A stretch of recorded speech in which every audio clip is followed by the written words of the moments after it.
It's another TSN Sports exclusive. Stay tuned for live action from the National Hockey League next. Real TV on TSN. 4 days before Christmas and all through the rink, not a creature was stirring except Ricci, I think. Stockings were hung for the Penguins with care. Not far away, the Nordiques were prepared. Mom in her kerchief and I in my cap had just settled in for the game and a snack. When all of a sudden there arose such a clatter, I sprang from my seat to see what was the matter, with what to my wondering eyes should appear but the Stanley Cup champs and opponents so feared. With a slick little center so lively and quick, I knew in a moment it must be Sakic. I drew back my head and was turning around when I spied the duo of coaches renowned. They whistled and shouted to their players by name. On Tocchet, on Yager, on Sundin they'd call, "Can anyone carry a tune like Hextall?" So join these teams in their Stanley Cup plight. The Nordiques and the Penguins should be a delight. And hear us exclaim on the NHL tonight, "Merry-O Christmas to all, and to all a red light." 2, 3, 4.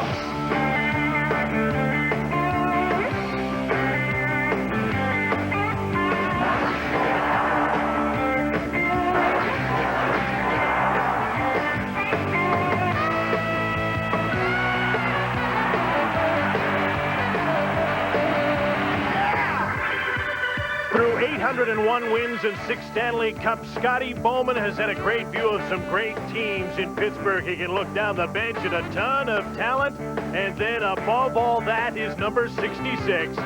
Mario could be mayor, but his present job is probably just as good. He's the best player in the world.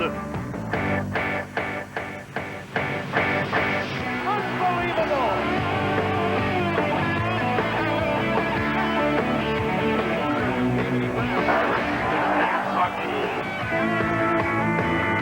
Paget's position behind the Quebec bench is one of envy. Impressive young talent abounds, like Gruszinski and Ricci. Joe Sakic is the superstar, the captain, and the leader, while Matt Sundin has become the slick scoring Swede the Nordiques expected.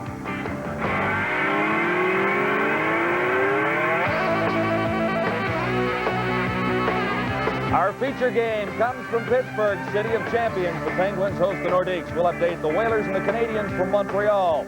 A capital showdown, Washington and Ottawa. The Rangers and Devils get together in Jersey. The Sharks and the Jets in Winnipeg. And later, the Oilers and the Flames at the Saddle Dome. It's all in the NHL tonight.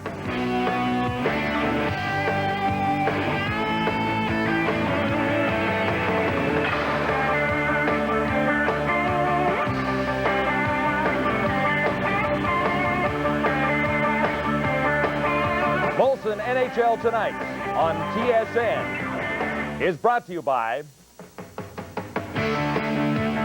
Molson Canadian, what beer's all about.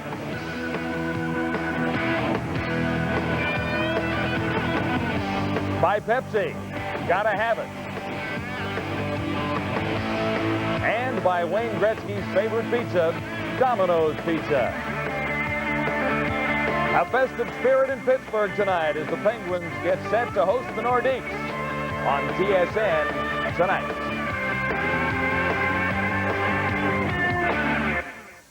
Hi, everyone. I'm John Wells from Hockey Control in Toronto. Only 2 teams have scored more often than the Nordiques so far this season. The Penguins happen to be one of them, and that should set the stage for a wide-open hockey game tonight.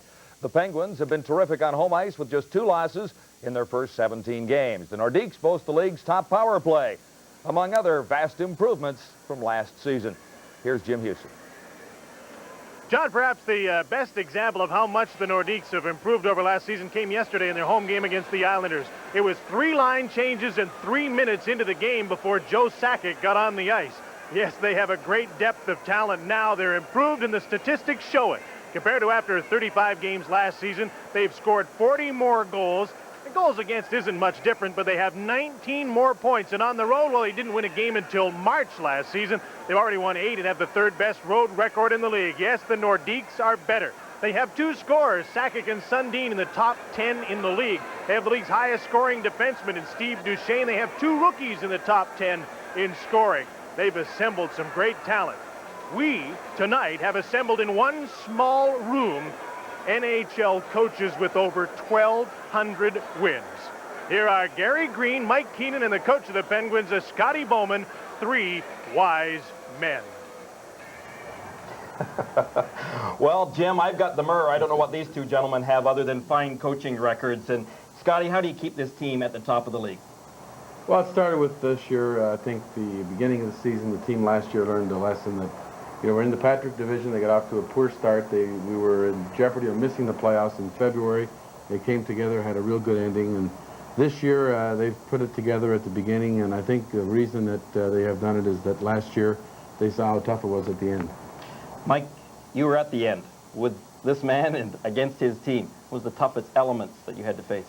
Well, the thing that we feared most about the Pittsburgh Penguins at the time, Gary, was their offense. It's proven to be true again this year. They lead the league in offense, particularly the skill of Mario Lemieux. He's the greatest player in the game today. When he's going, they're a very formidable group, and I think Scotty would agree that they're living on offense now. And Scotty, Lemieux is going. Oh, sure. He's had a terrific year. I feel that, he's now 2 years after the surgery, and he's motivated. He really wants to perform every night. I think that was a rap they had against him a few years ago, that he would play on occasion and sometimes he wouldn't play. Now he seems to play every night. He had maybe his poorest game against the Islanders the other night, and we lost. And that tells you a lot about our team as well. But he can carry a team on his back as long as he doesn't hurt his back again. Well, thank you very much to both of you. Two great motivators. Now let's go to John. All right, Gary, second meeting of the season for the Nordiques and the Penguins. They settled for a 4-4 tie in a great game in Pittsburgh 6 weeks ago. Coming up in a moment, the face-off, as well as Bob McKenzie joining me at Hockey Control here in Toronto. This is the NHL Tonight, and live from Pittsburgh, where Christmas is in the air, the Penguins host the Nordiques on TSN tonight.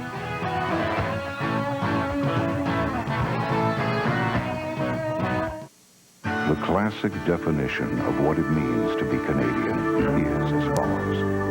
You must be clean, cold, and crisp, because this is what beer's all about. You know, there's real magic in Diet Pepsi. It's got that special aha ingredient.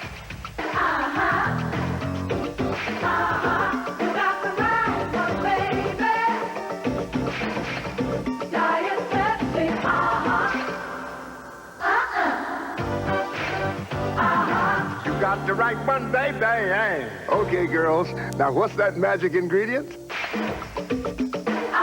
100% Are you home alone? Are you hungry? Call Domino's Pizza. From our oven to your face, 30 minutes or less, guaranteed.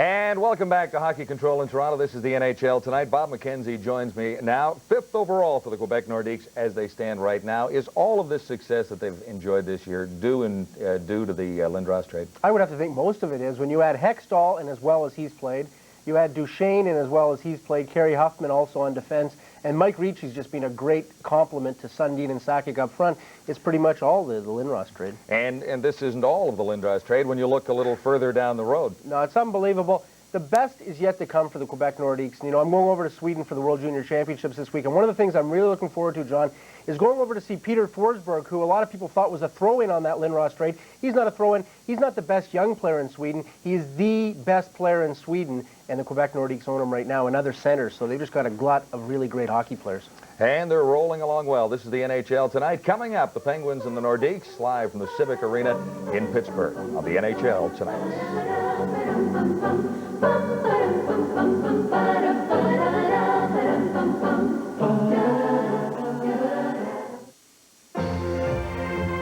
Now, McCain brings you French fries, the next generation. McCain Golden Crisp. The natural taste of fresh Canada No. 1 potatoes, locked in with a delicate crispy coating. So when you crunch through that crispy coating, you'll taste the best fries that ever came out of an oven. McCain Golden Crisp. You cross tracks and spirals. McCain Golden Crisp, the next generation. Welcome back to the NHL tonight. 5 other games on the schedule. The Whalers try again against the Canadiens in Montreal, and I don't imagine they will have much success tonight. You wouldn't think so, although the Hartford Whalers are playing some improved hockey lately. Not necessarily an easy 2 points, but you would have to think 2 points for the Canadiens. Caps are coming off a hot streak as they take on the Senators in Ottawa, but they have lost a couple in a row. Do the Senators stand any hope tonight? The Senators are not nearly as bad as people think they are. I know everybody thinks they're the worst team ever to grace the National Hockey League, but even if they finish with the worst record in the NHL, teams are a lot more competitive now in the NHL than they were back in the 70s. I think the Kansas City Scouts still qualify, or the old Winnipeg Jets are still the worst teams in the NHL. Rangers are in Jersey, and the Rangers do have a couple of problems. First of all, they won't have Kevin Lowe in the lineup, and they're hurting on the blue line already with Brian Leetch out. Brian Leetch is out right now for an indefinite period of time. Nobody knows how quite badly he's hurt with that shoulder and neck contusion that he picked up going headfirst into the boards. A lot of problems on that Ranger team. We can talk about it a little bit later tonight about chemistry's just not right on that team, and there is something wrong there.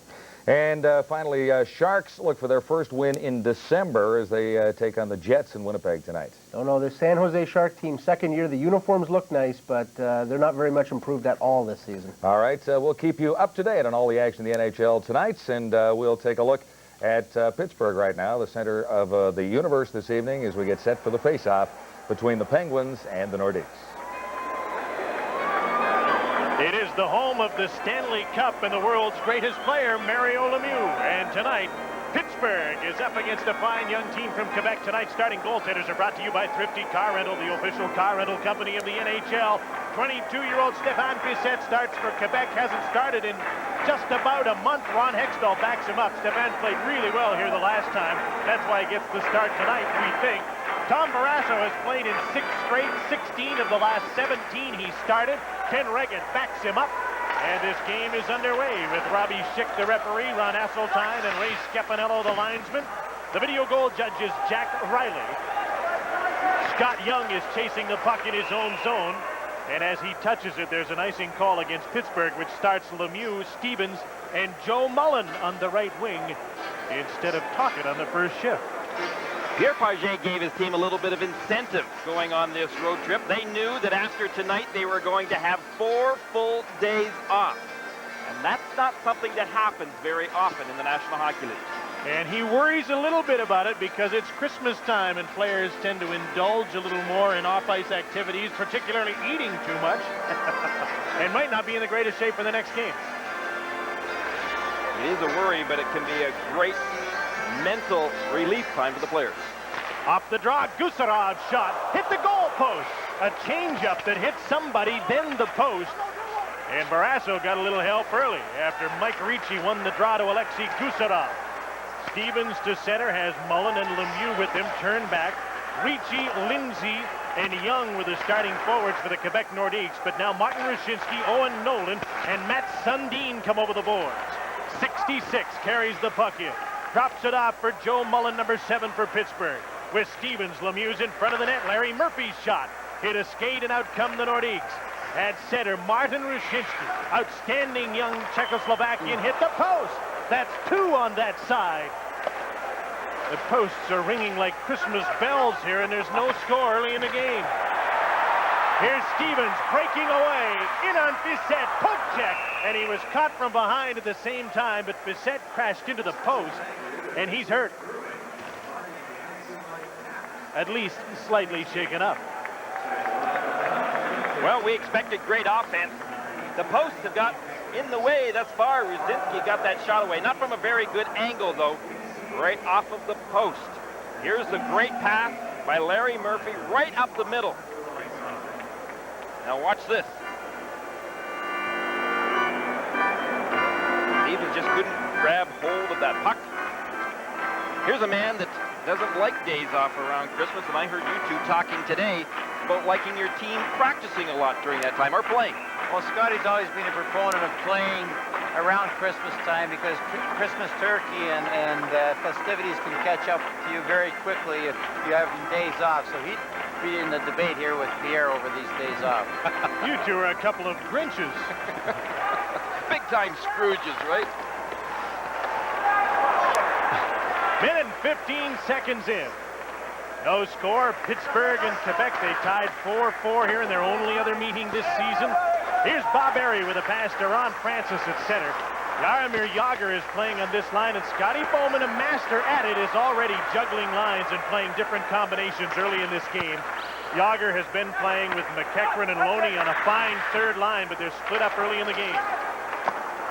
Andrei Kovalenko plays with Joe Sakic and Mike Huff, and Sakic has the puck, and Mike Huff on the left wing was just offside.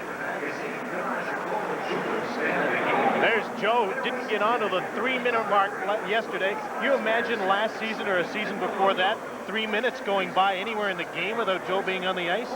No, but I could imagine 3 minutes going by with him not getting off the ice. We spoke this morning, and he said that it's a big, big change this year with the depth of the hockey club. He's really pleased about their start and the way the club's performing, and he said it's been a long time coming. Worthwhile, though. Not a long time coming is a new contract for Joe that should be signed within a week that will make him worth a couple of $1 million a year. Pretty high payroll on this young, talented team, too. Jaromir Jagr lost the puck. It bounces to the slot. Turning and swiping in the puck was Bob Airy. From behind the net, Francis with a centering pass picked off. Gino Cavallini plays in a fourth line with Claude Lapointe and Tim Hunter. And they're out for Pierre Paget now, and Hunter hacks the puck in. Barrasso, who plays almost as well as Hextall with the puck, moved it around in the boards out of the reach of Jagr. Bissett trying to do his Hextall imitation. Didn't have it work very well, did it? Jim Pack, number 2 on the Penguin defense. His pass for Tocchet was intercepted. Here's a chance for Kovalenko. His shot blocked by Barrasso, and he clears the rebound. Sakic into the corner. Centering pass. Cleared away from in front of the net quickly by Grant Jennings. Mike Huff retreats in his own zone, gets the puck to Joe Sakic. He's on his own 1-on-3 at the end of a long shift, so he dumps the puck in. Kovalenko in on Ulf Samuelsson, who took the man alone in front. Sakic's backhander is stopped. Mike Huff after the puck and couldn't get it. Barrasso holds on. The best early chances go to Quebec.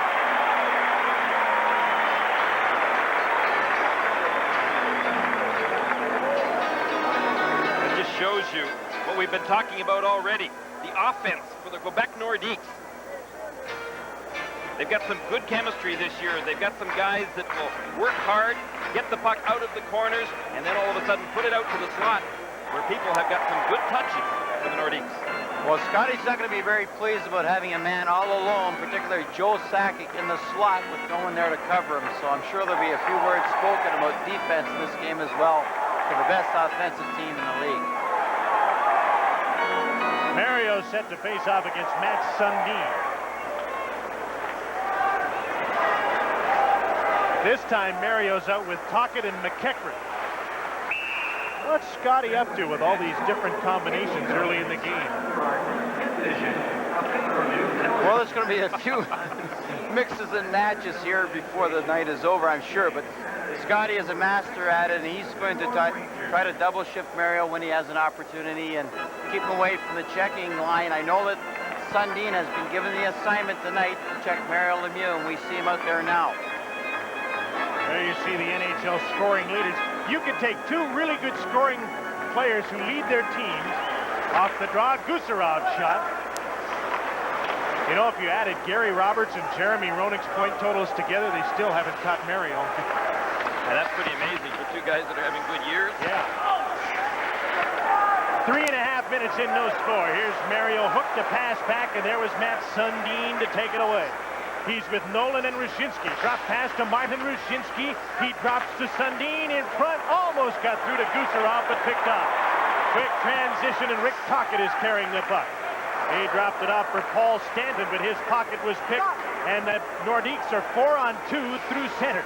Here's Rushinsky. Drop pass. Sundin, his pass to no one in particular, and they botched the 4-on-2. John McEachran, a great rookie out of Boston University, into the middle for Lemieux, picked off. Here's Mike Ricci over the boards, and he backhands the puck in as both teams make changes. 4 minutes and 15 seconds into the opening period at the Igloo. There is no score, and there's an icing call against Pittsburgh. You're watching this Molson Canadian hockey telecast coming to you from Pittsburgh. At Thrifty Car Rental, we know renting a car for business has its good points and its bad points, its ups and its downs. So when you're shopping for a rental car, call Thrifty and rent a full-size four-door like the new Chrysler Dynasty LE for just $39.99 a day. Because no matter how much money you make, it is, after all, your money. That's why I always rent from Thrifty.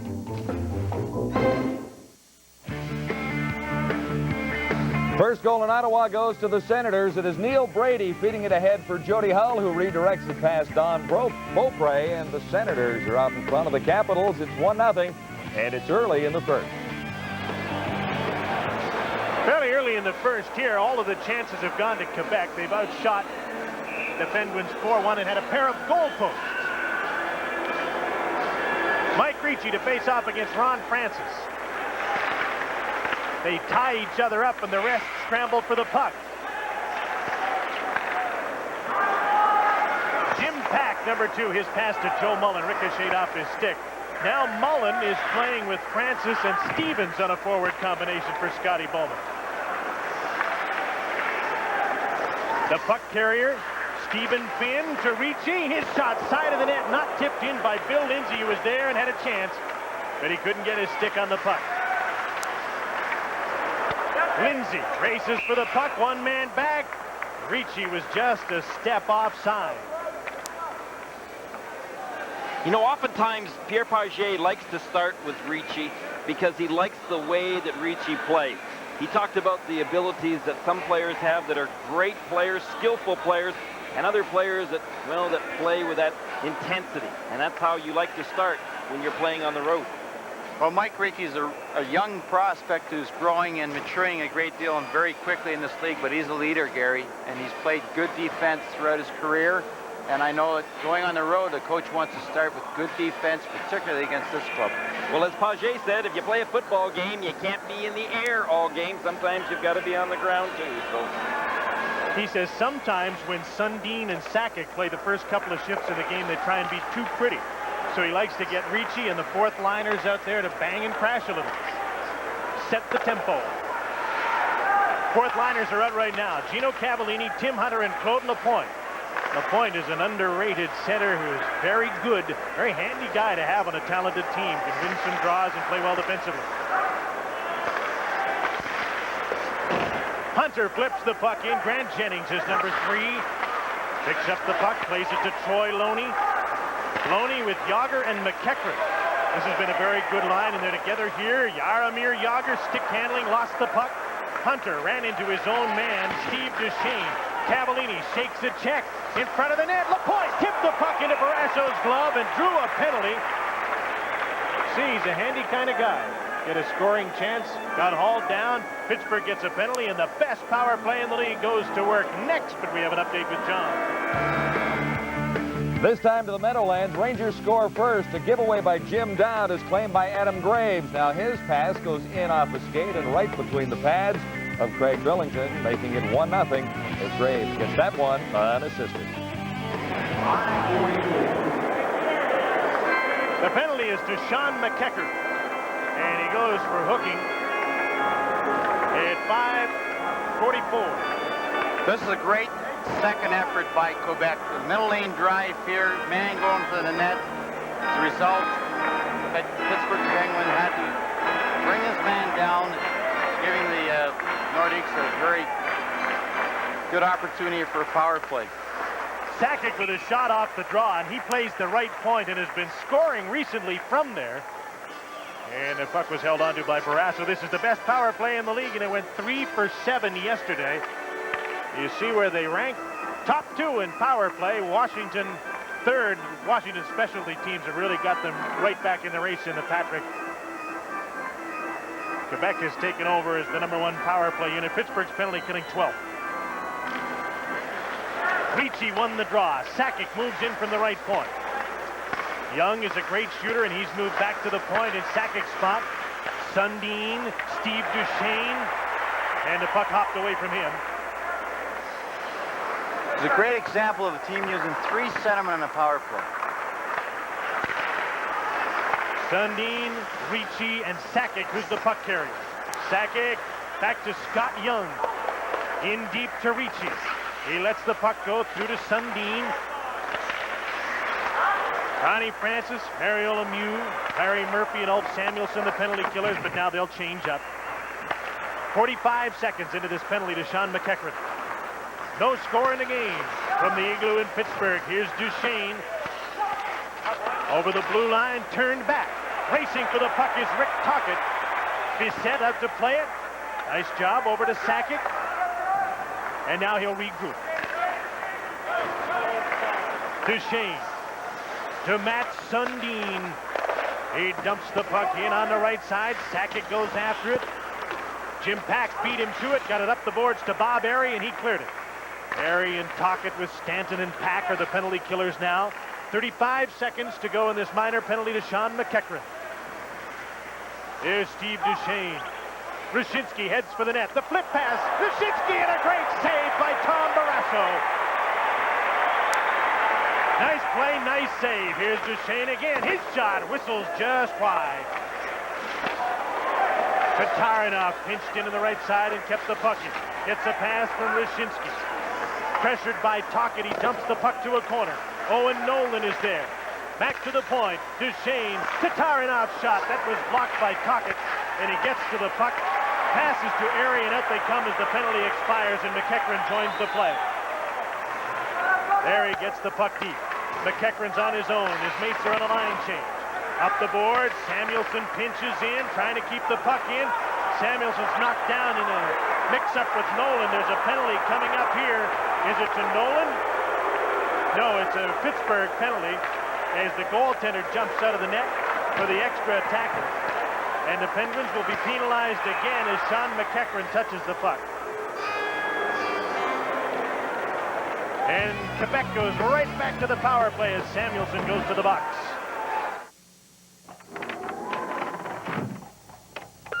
Scrooge! This is the ghost of Christmas present.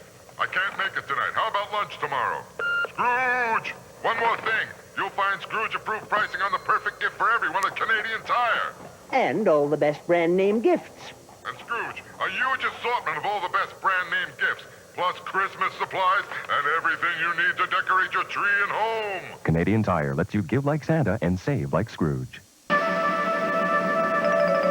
Excuse me. What are you doing tonight? Call Domino's Pizza and let the party begin. Experience the fun. Domino's Pizza.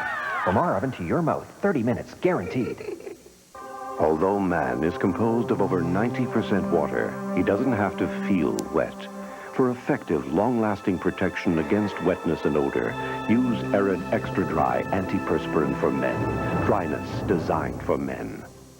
Samuelsson's off for holding. Quebec's right back in the power play. A power play that almost clicked moments ago. Look at this. Right here, Ruzhinsky was in all alone. And what he was trying to do was put it up top. And there's a player that might not have got an opportunity to show how good he is had not Valerie Kaminsky got injured. Had to start playing a regular shift. Moved up off the fourth line, and he's really excelled. Now the number one power play unit just had a long shift. Sakic is still out on this one. He's got Sundin and Ricci with him. Steve Duchesne's not out. He'd had a long shift. Sundin. Ricci. Scott Young's in front of the net. Lecision is back on the left point and has moved in. Here's Sakic. Over to Curtis Lecision. His shot into the glove of Barrasso, and he holds on.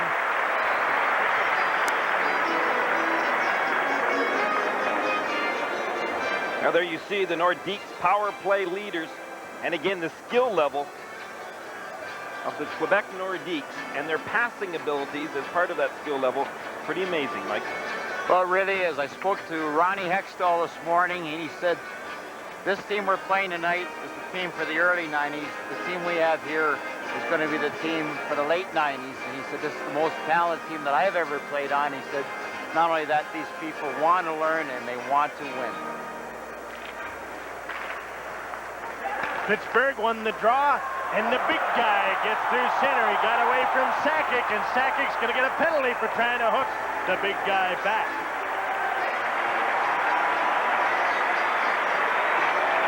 So much for the power play.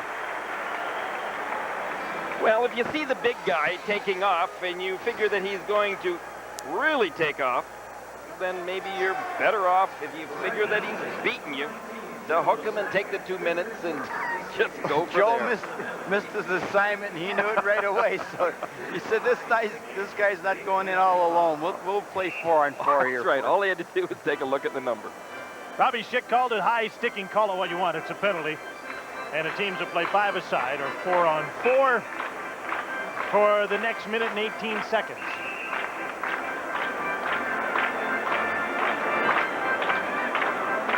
Have a look at that. Doesn't happen very often. Mario going to the bench.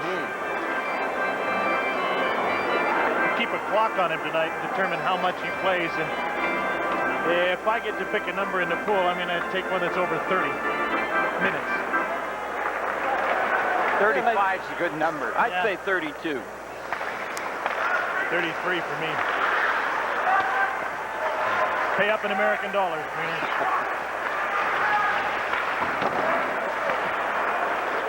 Here's Steve Duchesne. Lost the puck at center. Larry Murphy, another fine puck-handling defenseman. Jim Pack just kept the puck away from Matt Sundin. Gets loose. Pack with a pass for Yager. Knocked out of the air. Bouncing puck. Francis missed it. Yager trying to shoot it. Backhander stopped by Bissett. Yager with the wraparound. He couldn't get the shot on goal. There'll be a Quebec penalty for hooking. And now the Penguins get a power play midway through the first period. Curtis Lecision goes off for hooking. A man advantage for Pittsburgh.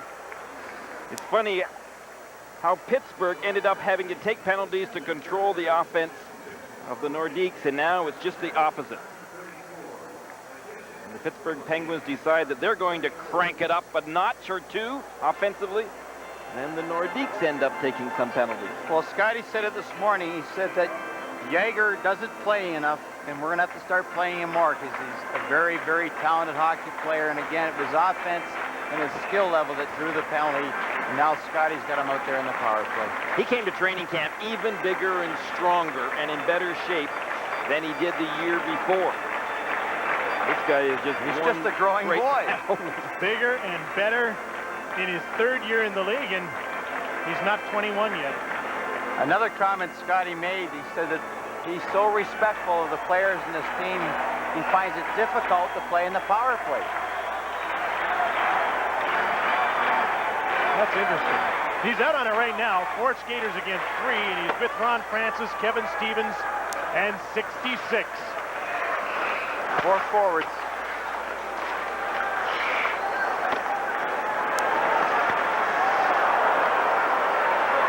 Sundin, Adam Foote, and Alexei Kusarov are the penalty killers. Here's Jaromir Jagr to Stevens. Back to Ronnie Francis. Jagr on the right side is open. Francis has the puck. Francis fakes the shot to Lemieux. Stop! In front of the net. Jagr was double teamed. He couldn't take the shot away. Here's Stevens now. Jaromir Jagr. Lemieux staying open at the side of the net. Now a 2-man advantage. Samuelson's back on. Stevens at the side of the net. Couldn't control the puck to pass it. Jagr gets to it. Lemieux back to Francis. Samuelson fakes the shot. Over to Francis. Side of the net. Quick shot off the side of the goal by Jagr. Jagr now to Mario Lemieux. Everybody stopped. Centering pass hit Adam Foote. Lemieux gets it again. 15 seconds left in the Sakic penalty. Samuelson shot tipped wide by Jaromir Jagr. Now Lemieux chases the puck. 66 sets up in the left wing boards. 5-on-3. Here's Lemieux. Jagr screening in front of the net. Shot went wide of the net. Sakic out of the penalty box was looking for a pass. Now he gets back into play. 5 skaters against 4 for Pittsburgh. They score! Jagr from Lemieux.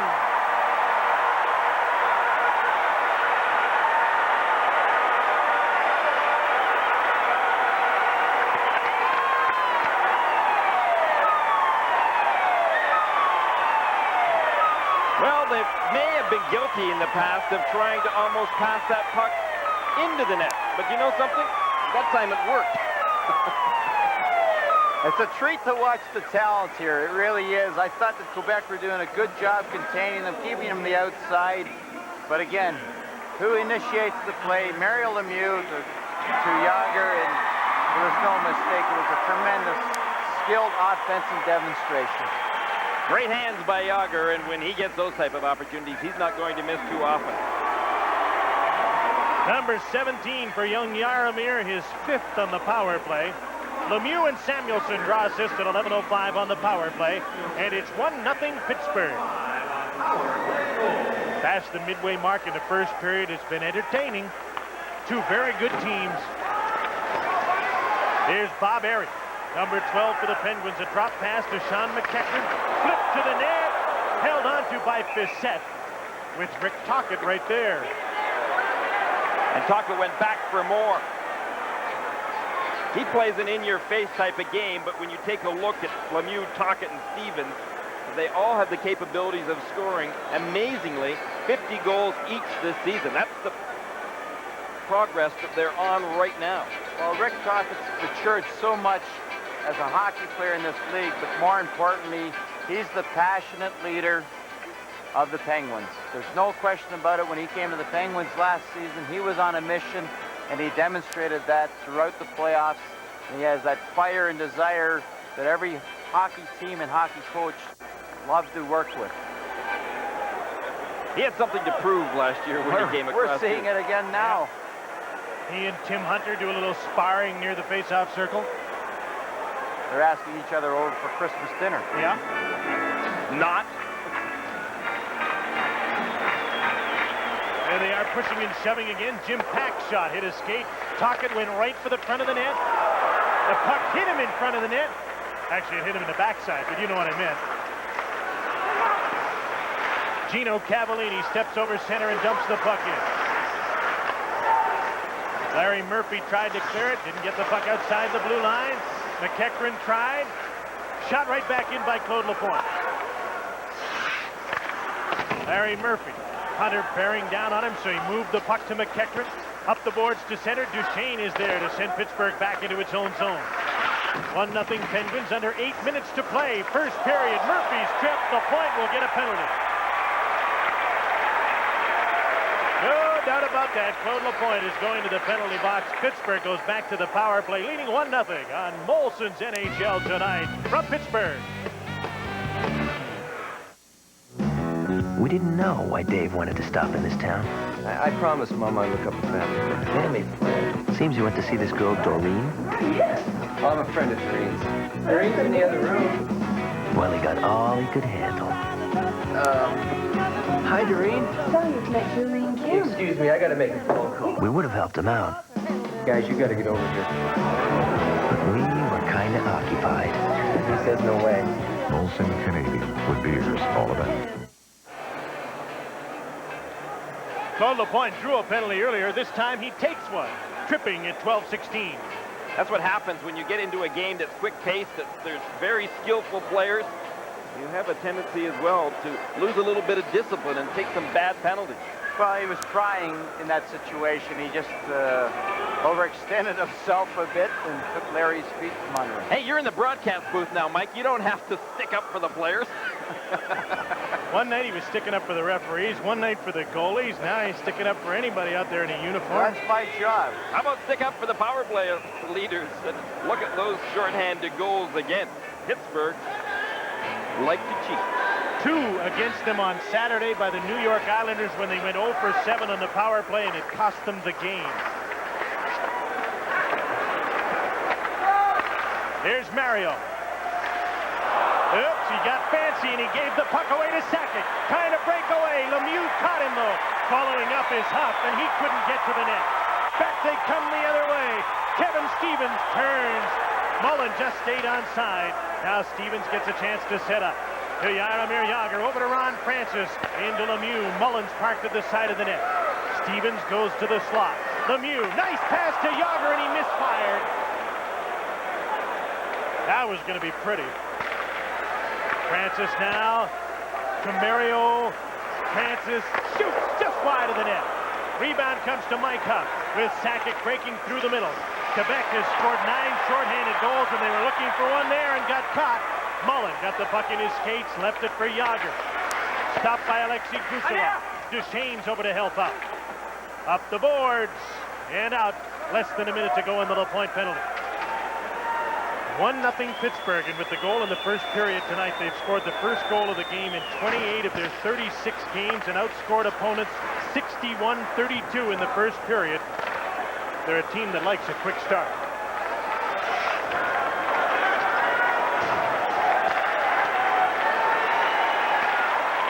Stevens to Lemieux,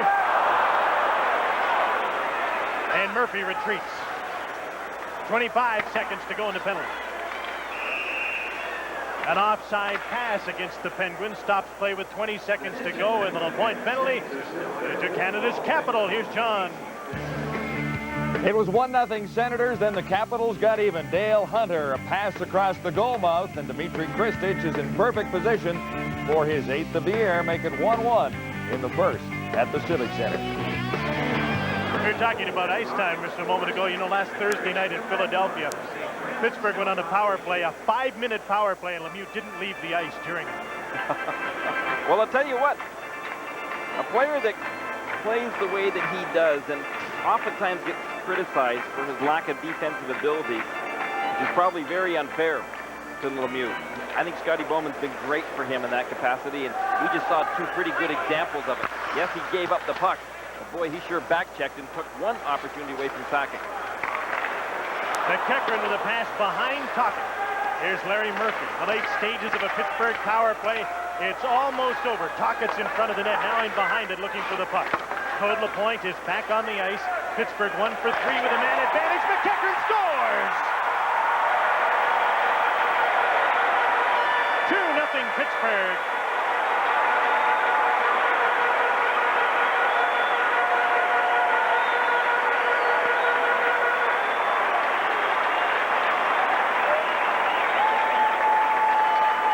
Tocchet makes a real heads-up play here. He uses Mario as a decoy, feeds the puck in the slot to McEachran. It's in the net. Too much talent to take a look at all at once out there. McEachran is a talent and a good one. We're going to have to suggest that Quebec play a little bit more aggressively in the penalty killing. They're sitting back, containing, and with this talent, that's very difficult. But didn't they try and do that with Sakic and Huff trying to score shorthanded, and they almost got caught? Well, that was because of a behind-the-back pass at the blue line. By Mario. Here's Bob Airy. McEachran in front of the net. Airy didn't get him the puck. Tatarinov took Airy down. Everybody in the place has called a penalty, but Robbie Schick. Now he stops the play with McEachran down on top of the puck. That's a funny one. That's a funny one because you either are going to call the penalty for the hook, or else you should be calling the penalty for the dive. Now, which was it? Well, Robbie said, I'm not going to call either, boys. Let's have a face-off outside. That might have been a Christmas present to Robbie. You folks be the judge right here. Well, is that a hook, or is that a dive? Maybe it's a little bit of both. Maybe that's why he didn't give either one of them a penalty. By the way, the last scoring play was McEachran from Tocchet and Murphy at 14:22. It wasn't on a power play. The penalty had just expired. 2-0 Pittsburgh. 5 minutes to go, first period. Tocchet, McEachran and Airy. Here's Sundin. Nolan in front of the net. Belted in front by Bob Airy and knocked off the puck. That's hockey. Nolan was looking for a little retribution and anybody wearing a white sweater, and he just missed nailing Paul Stanton. They got a piece of Rosinsky. Dumped in by Quebec. Jim Pack is back. Up the boards to Francis and out. Here's Curtis Lecision for the Nordiques. Gains the blue line, dumps the puck in. It'll come out quickly off the stick of Murphy. His pass to Francis didn't connect. An icing call against Pittsburgh. Bob Airy had a little business there, didn't he? Well, he did a terrific job here taking the man out. He comes across and catches him with his head down. Whoops. Good Pops check. the helmet. Put the right shoulder right into his man. Nolan went crashing with his bonnet a little jilted. You know, talking with Pierre this morning and Ronnie Hextall about the team for the late 90s, this is the type of game now where you have to see if they can respond to a 2-0 deficit on the road against the best team in the National Hockey League. This is a maturing process and the maturing game for the Nordiques. If they can respond, they may be the team of the 90s. Or grow into it. Oh, you coaches put way too much emphasis on this one game. Maybe the players are thinking a little bit about Christmas and 4 days off, and that big game in the future might be a little bit too far off. I don't think so. I think Pierre and Jacques Martin are discussing the strategy of that right now.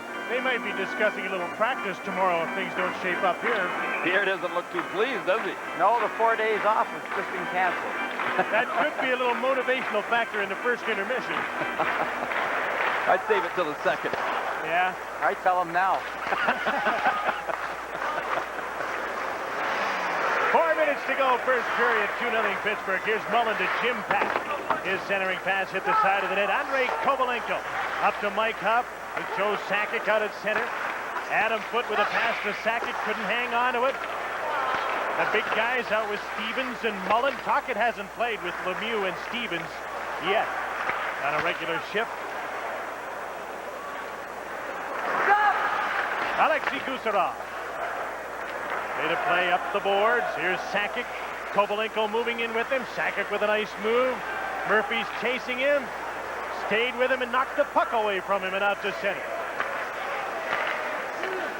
Mike Huff dumps the puck in. Quebec changes on the fly. I'm waiting for Sky to show us his 10th, 11th, and 12th forwards.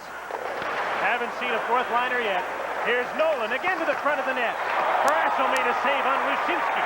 Martin Rushinsky's backhander stopped in front of the net. Sundin's centering pass didn't get through. Knocked away by Murphy at the side of the goal. Quebec players all around Barrasso, but nobody can put it in. To the front of the net. Murphy's there to coolly flip the puck in the air and out. There's that famous Murphy backhand. He didn't hit the clock this time. Sure gets his team out of trouble.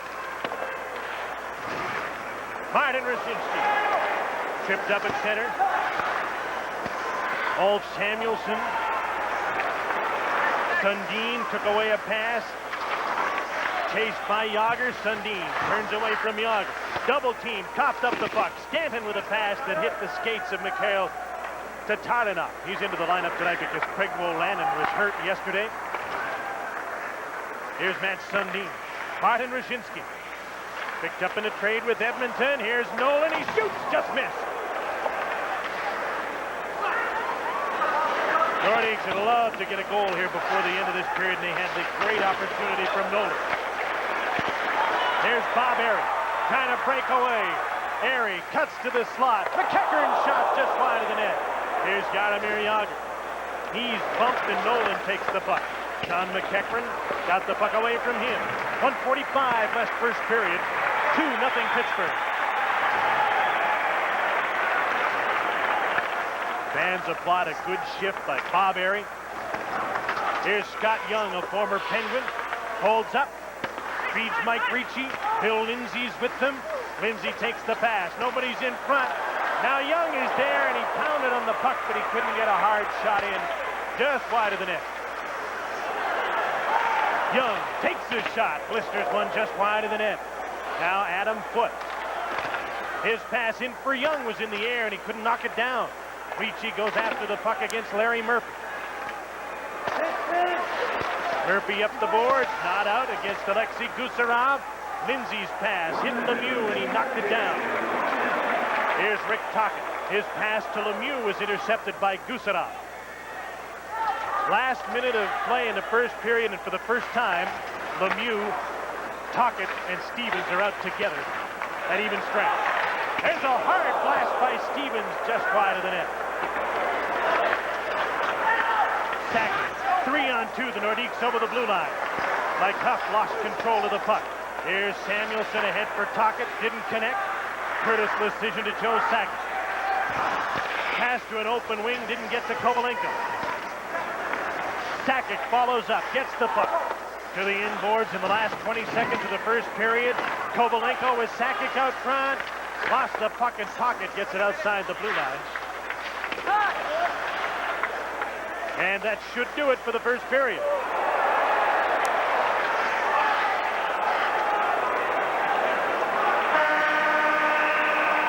Great start by the Nordiques, but Pittsburgh got going and got a lead 2-0.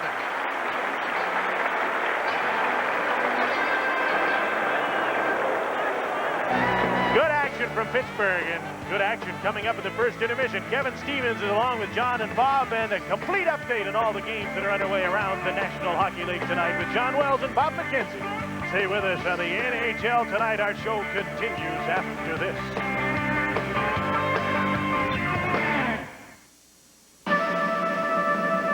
Domino's Pizza may very well be the best tasting pizza in the whole world.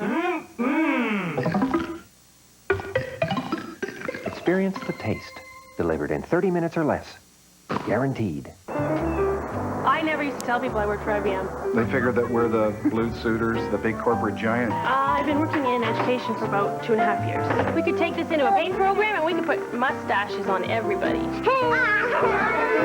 The kids are just amazing. They take to it like ducks to water. What do you do on your computer?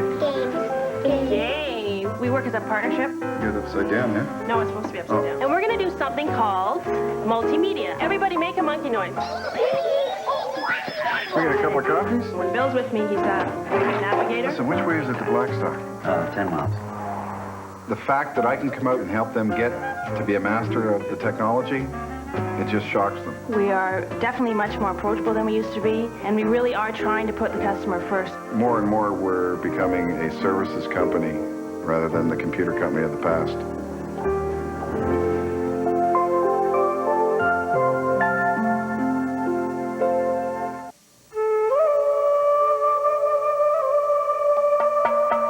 So much land.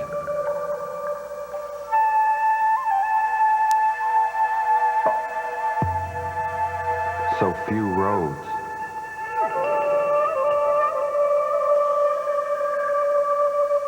Was Canada made for the Pathfinder, or vice versa?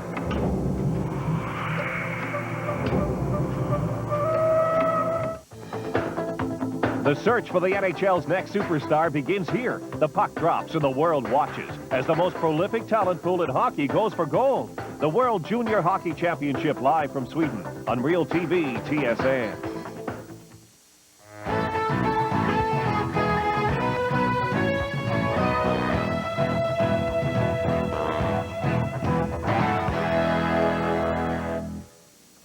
After one at the Civic Arena in Pittsburgh, the Penguins lead the Nordiques 2-0. This is the NHL Tonight. After missing 8 games, Kevin Stevens is back in the Penguins lineup, and he's our guest now from Pittsburgh. Kevin, after 2 Cup wins, what do you see as the Penguins' motivation for this coming season? Well, I think our team is playing hungry. It's, we got a great leader in Mario Lemieux, and then all of us kind of falling behind him. And I think it's right from our top player to our bottom player. We want to win it again, and I think last year we tried to play as well as we can, but people say we don't turn it on to the playoffs. But this year our team's been playing well, and hopefully we can just continue to do that. Kevin, you're averaging almost 2 points a game. Do you have any personal goals as you look toward the remainder of this season?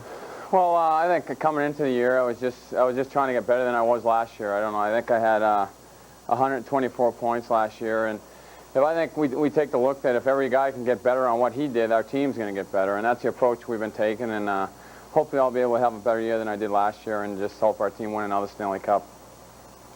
Kevin, how important is it for the Penguins to see Mario Lemieux break Wayne Gretzky's single-season record of .215? Is it a team goal as well as a goal of Mario's? Oh, definitely. It's definitely a team goal. We're all trying to help him do it, and we're all pulling for him. He's the only one that really can do it, but as a group, we're out there trying to score goals, and it gives you chances. And we'd love to see him do it because he works so hard, and he's such a great player, and he's been such a great leader here in Pittsburgh. And we feel he's the best player in the world right now, and we hope he has the opportunity toward the end of the year to break that record.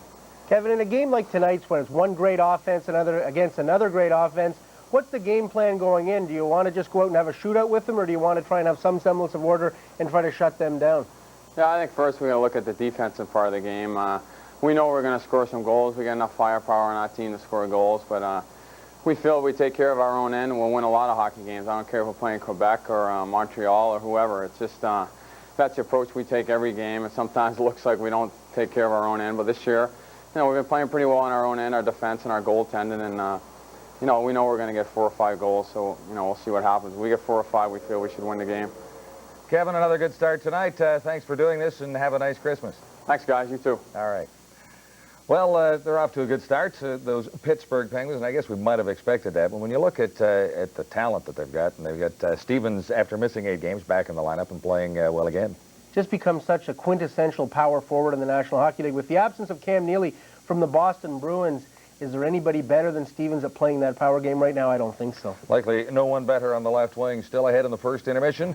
Scores and highlights from around the league. This is the NHL tonight. After 1 in Pittsburgh, the Penguins lead the Nordiques 2-0.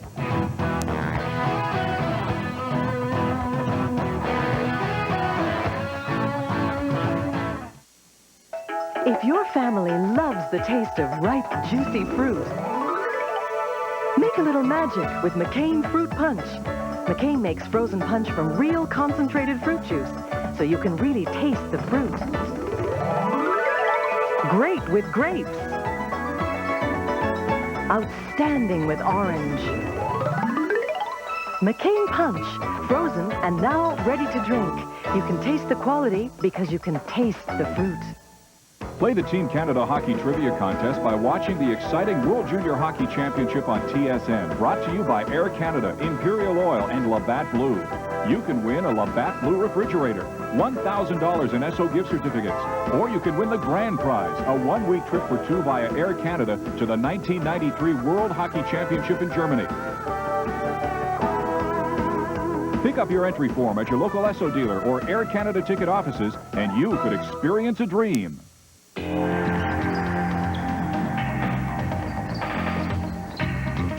To have any sport right at your fingertips, just put this in your hand. The Casio Sports Vision Color TV. It's perfect for the sport in your life. The Casio Sports Vision Color TV. Casio. You know, kid guy, let me give you a tip. Spoon. Joey, I hear you want to marry my daughter. Well, actually, yeah. See this bowl of chunky? It's loaded with tender meatballs and pasta. You eat it with a fork or with a spoon? I eat it with a fork. I use a spoon! But I respect a man with a mind of his own. Welcome to the family. Chunky, the soup that eats like a meal. After 1 at the Civic Arena in Pittsburgh, the Penguins lead the Nordiques 2-0. Welcome back to Hockey Control in Toronto. Devils and the Rangers are at the Meadowlands tonight. Rangers leading 1-0 in the opening period. The Devils on a power play. It is late in the first period. We'll join Sports Channel New York, Gary Thorne and Peter McNabb. Minute 21 left to go on this power play for the Devils. Driver, near side to Lemieux. Devils, power play led by Lemieux's 9 power play goals. Ojanen trying to reach it. Wells got there first. Lemieux stopped it for Driver. His shot, save made, went right straight through on Van Beesbroek. Wells again. Driver can't stop this when it comes to center. John McLean picks it up. 57 left on the power play, a little longer in the period. Richer. Stephane Richer to Lemieux, cuts to the net. 1 minute in the period. John McLean, shot! Yanni Ojanen got it off. It deflected off Wells and went wide. John McLean back to Driver. Ojanen. Lemieux. Ojanen. 35 on the power play. Yanni Ojanen with Wells. Wells clipped it away. Lemieux cuts off Messier. Driver digs it out along the boards. Driver dropped it back, and Lemieux couldn't handle it. Wells reached in, poked it away. 30 seconds to go in the period. You're looking at the time remaining in the period, and there you see the penalty seconds remaining on the top. Messier picks it up, drags it back around, and 10 seconds remain. Rangers need a clear get it. Devils are changing it. And the power play is down to 3 seconds. At center, Polik, Niedermeyer in front of him. Penalty is over. 9 seconds to go in the period. Niedermeyer digs it out. They won't get the shot off. Cleared up on Billington, and Mark Hardy will get the last shot of the period. That's going to do it. Gary, good. So the goal by Adam Graves stands up for a 1-0 lead for the New York Rangers over the New Jersey Devils at the Meadowlands. Still more ahead in our first intermission. This is the NHL tonight, and after 1 in Pittsburgh, it is the Penguins leading the Nordiques. 2-0. This is the NHL Tonight.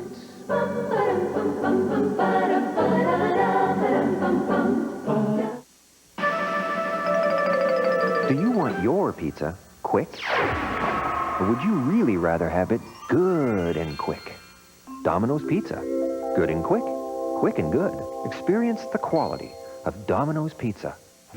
NTN's interactive games put you in the middle of televised sporting events, and you call the shots live. Football strategy in QB1. Predict goals scored with power play hockey.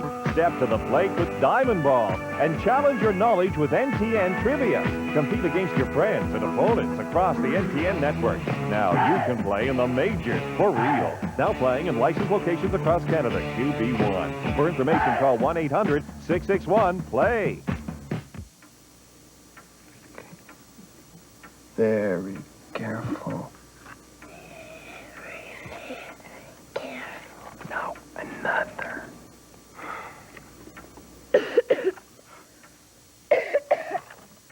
For minor throat irritations, Here. trust Vicks Throat Drops for good-tasting, soothing relief. Vicks, good-tasting relief that's good for the whole family. Some things are more important to your peace of mind than you realize. Like knowing how to maintain regularity without drugs or medication. And did you know that nutrition experts recommend increasing your intake of dietary fiber as a drug-free way to promote regularity? And that All Bran is part of a balanced diet. It's a very high source of dietary fiber. All Bran from Kellogg's. Every day. A drug-free way to promote regularity. Robinson.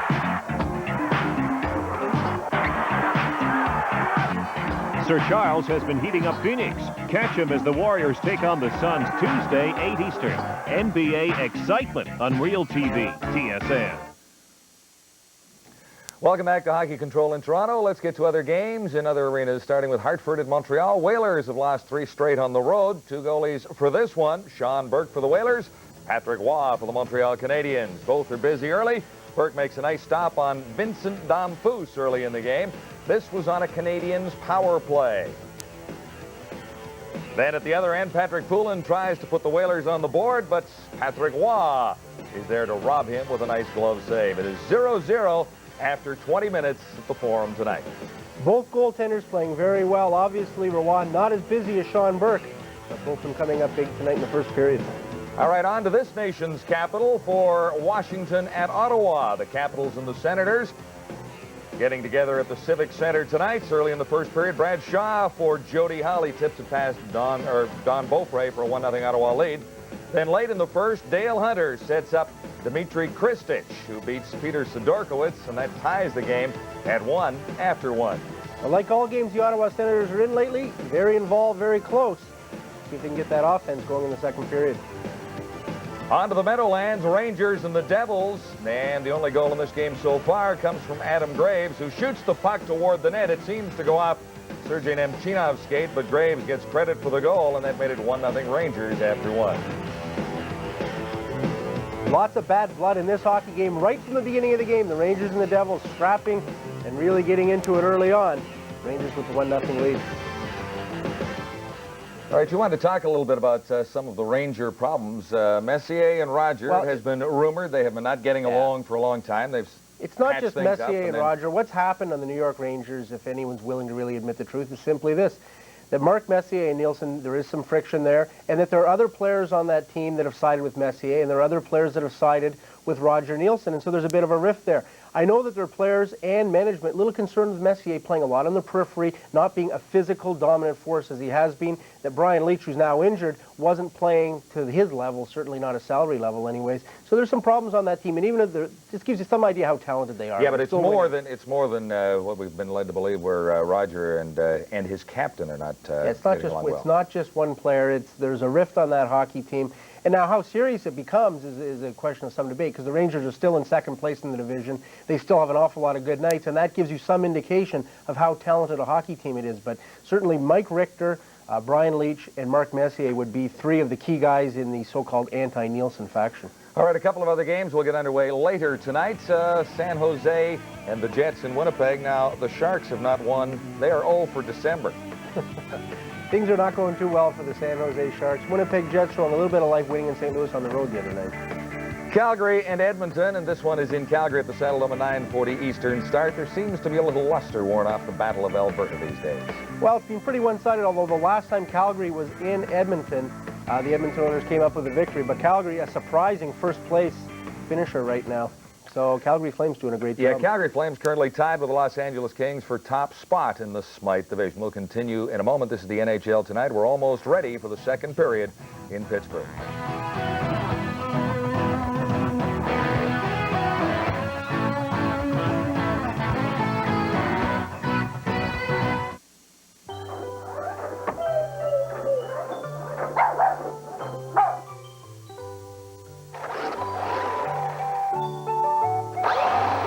Add a little wonder to your child's Christmas with electronic toys and games from Radio Shack. There's the challenge of handheld electronic games for fun or learning, great video arcade action, and the creative genius of musical instruments. This Christmas, there's something for everyone starting at just $5.95. Toys sold separately, batteries not included. Radio Shack. Gotta get it for under the tree. Do your kids like to read? My kids hate to read. Then give your kids a subscription to Sports Illustrated for Kids. They love reading about sports figures. Over 6 million kids think it's fun to read. Kids read each issue over and over. Teachers love it too. A sports magazine for kids would show them that reading can be fun. Sports Illustrated for Kids has it all. Exciting photographs, inspiring stories. Sports Illustrated for Kids is something that Dana and I could read together. Through their heroes, kids learn about being good winners and good losers, and it gets kids interested in the world. Dana could understand that you can't always be a winner. I think Nicholas would really benefit from seeing what other kids are doing all over the world. Subscribe now. You can even use your credit card. Pay in 4 monthly installments of $6.99 for 12 exciting issues. So call now. If Sports Illustrated for Kids gets my daughter to read, it's a bargain. Kids love getting it in the mail. She would be absolutely thrilled to get something in the mail. Sports Illustrated for Kids makes a great gift. So call toll-free and subscribe to Sports Illustrated for Kids today. 2 in the first, both for the Pittsburgh Penguins on a power play. Yager got his 17th from Lemieux and Samuelson, 11:05, 14:22 opening period. Rookie Sean McEachran from Tocchet and Larry Murphy to make it 2-0 for the Penguins after 1. The shots in the first period, however, favored the Québec Nordiques 11-7. Ready for the second in Pittsburgh. Here again, Jim Houston. And what will Scotty Bowman do in the second period? He used everything but set combinations in the first. 3 guys didn't even get on the ice. Well, Scotty Bowman put Lemieux, Stevens, and Tocchet together for the last shift of that period. Do you think that might have been so that they go into the period or the intermission thinking maybe we'll play together in the second period? So they weren't griping in the intermission? Well, they're shorthanded right now, so they're not together, and Tocchet is in the penalty box. He took a roughing penalty right at the end of the first period. So Quebec starts the second period with a man advantage, trailing 2-0. Scott Young hooked back, but he made the pass to Mike Ricci, to the point to Joe Sakic on the right side. Sakic and Duchesne man the points in the power play. Larry Murphy found a port and sent the puck over the boards into the Quebec bench. There's a good example of the way the two teams are defending penalties. Quebec, a lot more passive, stood in the box, and we saw an example of Samuelson going right after the Quebec Nordiques player, an aggressive box, aggressive penalty killing style. 2 different styles. It sure helps when you've got a guy like Larry Murphy as well, who in fact can get you out of trouble so often. He's cool and calm with the puck, and when he decides he wants to dump it out, he's got one of the great skills in this game. So often young players don't work on their abilities to flip that puck, and if you're a defenseman, the abilities to flip that puck up and out of the zone and into the neutral zone when you're under pressure is a great asset. Murph's an underrated player in this league, Gary. Has been for years. Absolutely.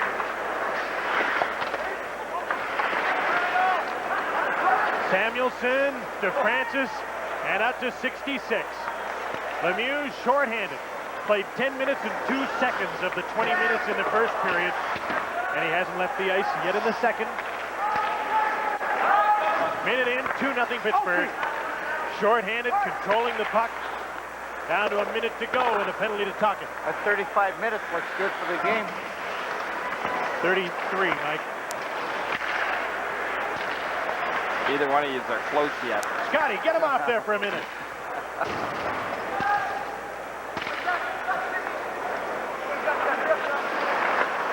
Less than 45 seconds to go in this power play now. Steve Duchesne carries the puck. To the point, Curtis Decision. Dumped the puck in. It bounced to Barrasso. Couldn't hold it at the side of the net. Duchesne gets a chance to set up on the power play now. This hasn't looked like the best power play in the league. Bob Airy caught Decision taking too much time, and he almost took the puck away from him. 15 seconds to go in the minor penalty to Rick Tocchet. Duchesne with a pass through the middle. Young couldn't get to the puck. Stanton to Jim Pack out to center. Stephen Quinn now. Penalty's over. Tocchet's back on the ice. Martin Rushinsky bumped by Jim Pack. Up the boards. The Taranov takes a shot. Barrasso the save, and the rebound was cleared. Gino Cavallini, number 44, to Rushinsky. Sundin's in front of the net.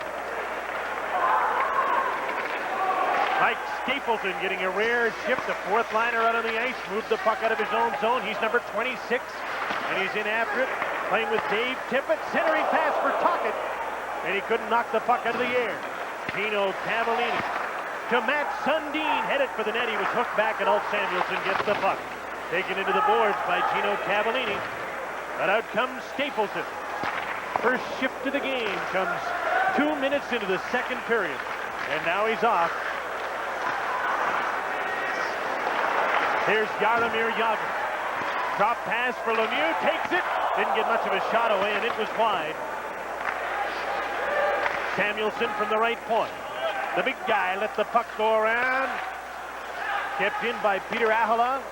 I think he's getting his first shift of the night early in the second period on defense as well. Ahola picked up from Los Angeles for Jeff Chikrin is back to touch the puck. And there's an icing call against Quebec. We'll be back in just a moment to Pittsburgh and the NHL tonight. You know, there's real magic in Diet Pepsi. It's got that special aha ingredient.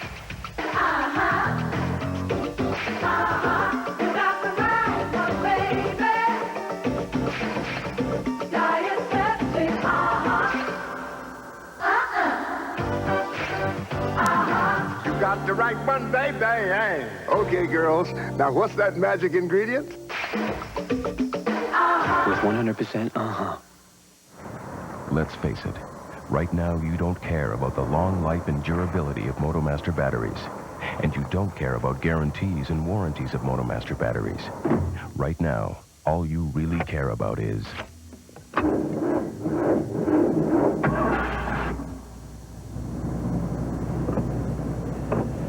MotoMaster batteries are available at Canadian Tire starting at $69.99. MotoMaster, Canada's #1 selling brand of batteries. Mario Lemieux had a brief rest, and then there was the minute-long TV timeout, so naturally he's back out on the ice again. Those 1-minute commercials are hurting my opportunities to win here tonight. Yeah, I should have picked 40 minutes in the pool.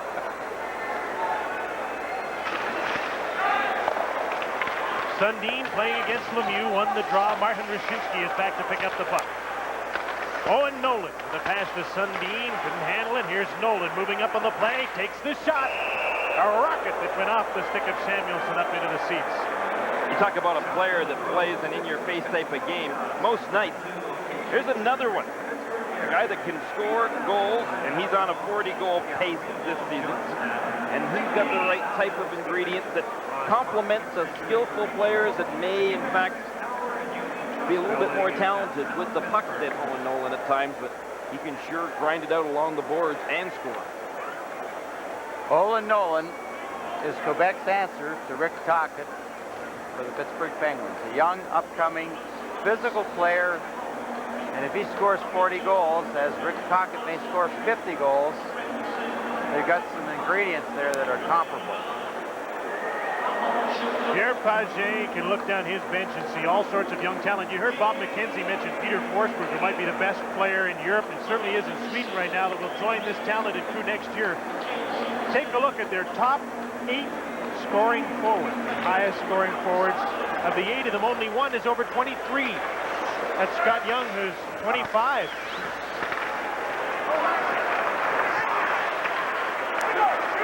Nolan with a backhander, and that was batted away by Barrasso. Mario carries the puck through the middle. Drop pass for Joe Mullen. Takes a shot, tipped in front. They score!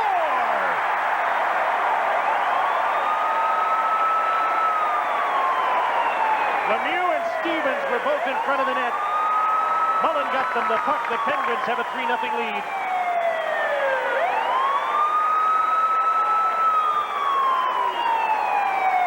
Lemieux's got his head up all the way through the neutral zone. There's the drop pass to Mullen. Now Mullen's being checked. Watch the rebound come out. And then Stevens just slides it right underneath the set.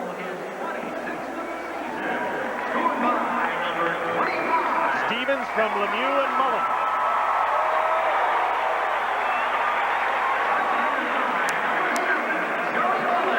I think Quebec's Pierre Pagé has called his 32nd timeout right now to try and rally his troops. Pittsburgh's going to hit 3-0. Okay, Mike, is this when he tells them that so much for the 4 days off? I'm not sure. I was thinking maybe he might be going down to tap Ron Hextall on the shoulder, but he's trying to have his club have some composure. Now, a young club again coming in against the Stanley Cup champions, and they're learning something here tonight. As talented as they might be, they have to learn to be able to respond to those situations. And that was just a great play by Mario, but now Pierre's trying to get his team to remember some of the things they talked about in the game plan. One, let's play defense against this club, not get an outnumbered situation. There's one example we just had. Mario went to the net with Stevens. Neither defenseman took these people out of the play. If they take those people out of the play, Mullen has no option but to shoot. If they don't, he has a feathering pass into one or the other, and it results in a goal. So it's a good opportunity for Pagé right now to do some teaching, and because he's got a good young team, he has to do a lot of that, and it will pay off in the end. And you know what? He calls the 32nd timeout to get his team together, and what does it do? Plays Gives right Mario into Scotty's a chance to rest. Lemieux's back out on the ice. Well, I think it was a good move for Pierre. Yeah, no question. Scotty says, you want your team to learn? I'm going to teach you a lesson. Yeah. I'll put the same 3 guys out in the ice, the same 3 forwards that just did the damage. Lemieux, Stevens, and Mullen playing together tonight. Here's Mike Ricci, number 9 for the Nordiques. They're trailing 3-0. Ricci. Centering pass knocked away by Larry Murphy. Cleared, but not out. Curtis Lecision kept the puck in. Ricci with Lindsay and Young, and they both fell down behind the net. At least Lindsay and Ricci did. Here's Mario. Poke check to the blue line and turned back. Bill Lindsay from Big Fort, Montana. His pass was intercepted. A breakaway pass for Lemieux. Didn't connect. Curtis Lecision up the boards. There's a giveaway to Mullen. Lemieux at the side of the net. Stevens is in front. Centering pass, and Stéphane Bissette knocked the puck aside. Steve Duchesne. His pass hit Young in the skate at center. Lemieux takes the bounce. Centering pass for Stevens. He's reaching for it. Loose puck cleared from in front of the net. Knocked down by Andrei Kovalenko at center. Here's a 2-on-1. Huff to Sakic. Misfired. What a chance for the Nordiques to get back in the game. They need a goal badly. 5.5 minutes into the second. They trail 3-0. Here's Sakic again. Huff's in front. Pass to the point. Tatarin out. Shoots. Barrasso the save. The rebound is cleared by Grant Jennings. Here's Kovalenko behind the net. Huff's in front. Kovalenko with a nice move. Trying to get away from Larry Murphy, who calmly stays with his man. There's a penalty coming up here. It'll be against Pittsburgh. I think Francis got his stick up high and got it right into Mike Huff's face. It's a high sticking call. Quebec's going to the power play, and we're going to an update. Here's John. This one from the Meadowlands. 1-0 Rangers after 1. Now watch Mark Hardy winding up from the point. It is a screen shot. Craig Billington doesn't even see it, and the Rangers have a 2-0 lead. It's early in the second in New Jersey. Francis is gone, and he gets 4 for high sticking. It happened right in the slot. Francis was trying to cover his man. He got the stick up too high, and it caught Mike Huff right in the face. It's the best power play in the league. Must go to work. This is their opportunity, and we're going to see how they respond. Ricci, Sundin, Nolan, Sakic, and Duchesne all inside the blue line for Pierre Paget. Mike Stapleton and Dave Tippett, penalty killers here. Stapleton won the draw. They cleared the puck. And the Nordiques are coming out of their own zone. Duchesne was tripped up by Stapleton. Trying to earn a few more shifts. He's working hard as Sundin carries the puck in. Stapleton stepped in front of Nolan and knocked the puck away from him. Dave Tippett works against Sakic. Ricci for Sundin. Good pressure by the penalty killers, forcing the Nordiques. Duchesne shoots, just missed the net. Nolan goes after the puck. Stanton couldn't clear it. Now Ricci with a chance to set up. Back to the point. Duchesne quickly over to Sakic. Nice pass into Ricci. Nolan's in front. The pass to him was intercepted. Samuelson moves it out. Dave Tippett gets a chance to kill some time. Takes a long shot. Now heads for the bench. And the big guy comes out with Joe Mullen to kill some of this penalty. A minute gone and a 4-minute high sticking penalty to Ron Francis. Sakic to Sundin. Lecision. Misfired and gave the puck away. It's 3-on-1 shorthanded. Mullen, Murphy, Lemieux, stopped by Bichette. Back the other way come the Nordiques. They're 3-on-1. Nolan, centering pass, hit a skate. Nolan again, right in front. Sakic scores! Finally, the best power play in the league has connected. 3-1 Pittsburgh. Good hands, a good short pass, and Joe Sakic finally gets his team on the board. Take a look. Prior to that, though, the Nordiques were in big trouble here. But then, Pittsburgh got caught up ice. Sundin missed on that first opportunity. Now watch Joe Sakic, though. He's just looking for open ice. A great pass by Owen Nolan, right through the leg of Larry Murphy. A perfect pass. They scored just in the nick of time, too, because the first 2-minute penalty to Francis hadn't expired yet, so he still sits in the penalty box, and Quebec is still on the power play. Sakic's 25th goal, his 14th on the power play at 7:16, and Quebec's on the board. It's interesting how that whole momentum started. After the teaching timeout, they sent out Ricci's line, then Sakic's line, then the power play opportunity started. Nolan and Sundin got the assists on Sakic's goal at 7:16. 3-1 Pittsburgh. I like that teaching timeout. It was a lecture, all right. Yeah, sure was. I have to remember that.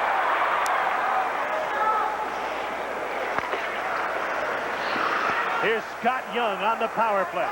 Got by Paul Stanton. Samuelson over to check Young. Outside of the Pittsburgh 4-man box, Quebec sets up. Duchesne.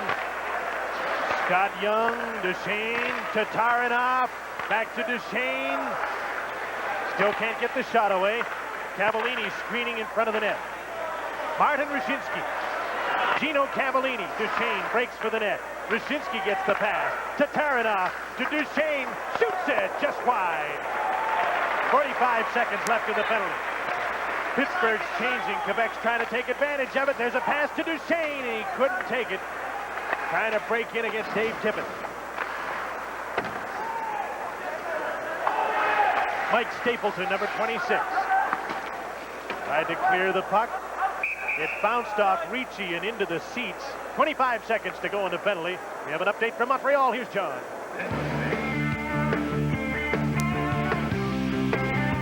Sharp angle shot for the Whalers. Patrick Waugh has trouble getting the handle on this one, and Pat Verbeek is standing right there to tap it in.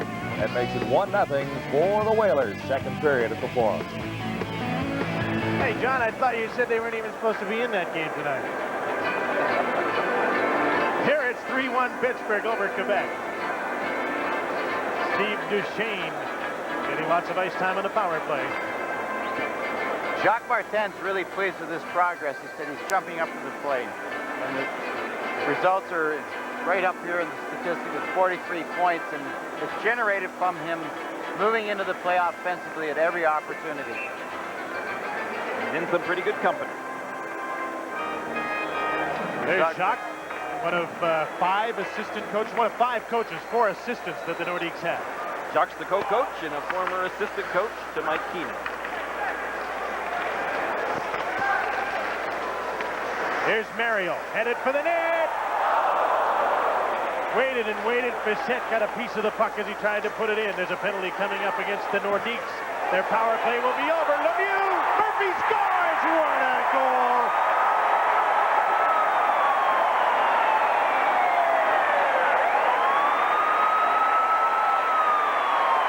Unbelievable. Lemieux to Murphy, 4-1 Pittsburgh.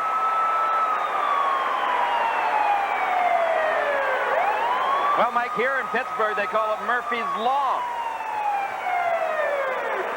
What a great play by Mario. Second effort, stick handles, controls the puck. On the play here, he makes the delay, draws it over, and Murphy taps it in the end. What a play. What puck control by Mario Lemieux. Watch it again from this angle, folks. Watch the way that he just used his skate blade and his stick and then just put it right over to Larry Murphy. All along, he didn't have to look down. He knew exactly what he was going to do with the puck and which stick he was eventually going to put it on. That's this man here, Larry Murphy. He's just getting better every game. Oh, that's scary. That's a short-handed goal. It came with a second left in the Francis penalty and a penalty coming up to Quebec, which won't be called. And they've scored again. Francis gets this one.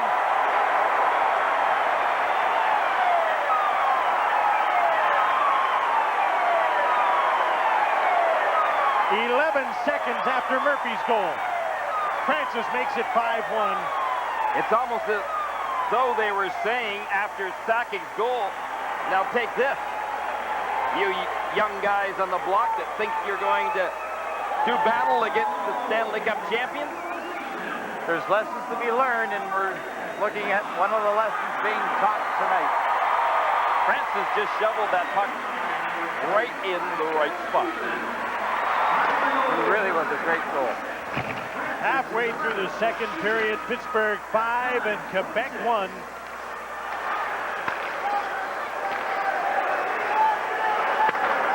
Francis from Stevens after Murphy scored from Lemieux and Jim Pack.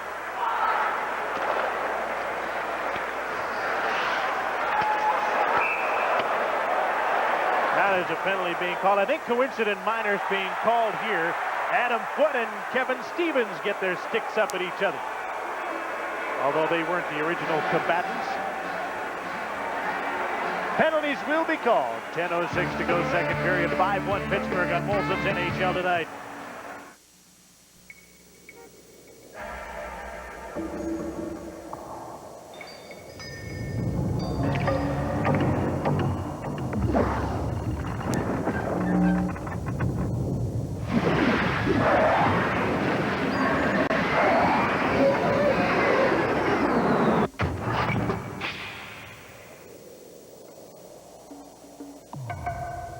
Rocket fuel.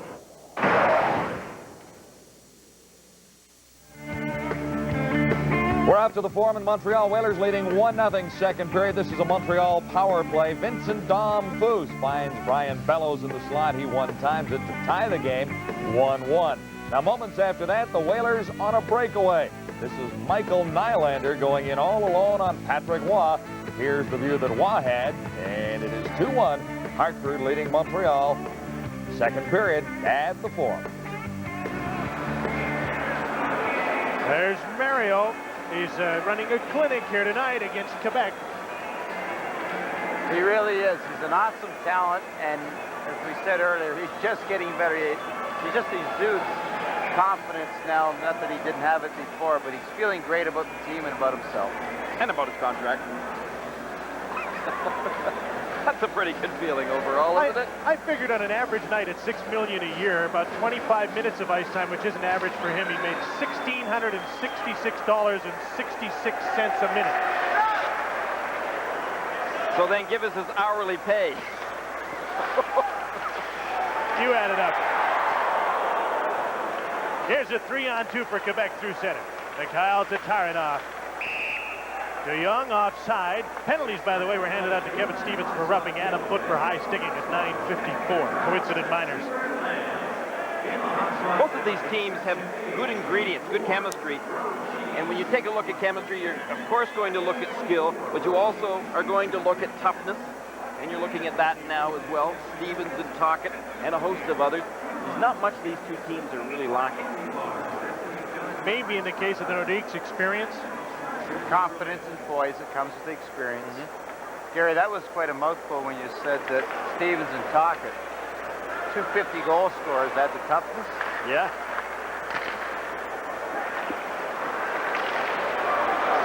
Tough 50 goal scorers. What a nice combination. They are the complete package, aren't they?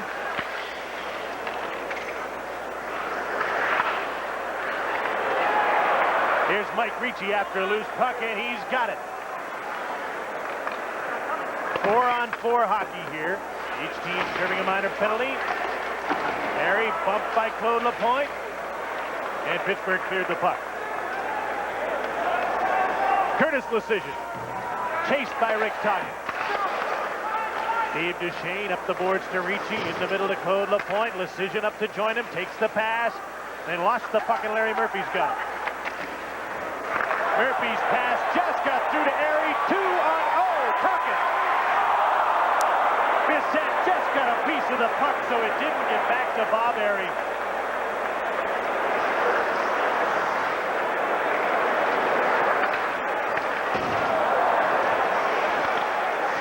Almost 6-1. Here's Bill Lindsay for Quebec. Takes the shot. Rasso confidently kicks it aside. Here's Mario with Mullen. Lemieux got a stick in the face and he's hurt. Stephen Finn got it.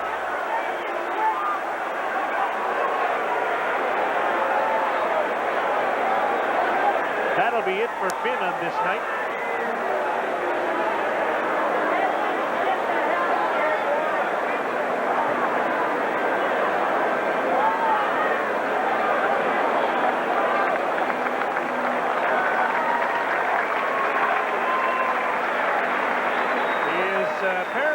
Although it looks like he might skate to the dressing room, I think he's going to stick around.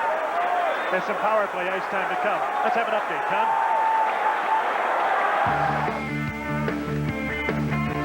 On to Winnipeg, where Timo Solane has a pretty good night going already to the backhand to beat Jeff Hackett. That's number 25 for Solane, and that's 1-0 Winnipeg leading the Sharks. He's protested a bit, but not very much. Stephen Finn is gone for the night. 5 minutes for high sticking and a game misconduct. You get your stick up against the best player in the world, you haven't got a chance of sticking around this game. Not when it ends up cutting Mario Lemieux right here. Stick came up, caught Lemieux right in the face.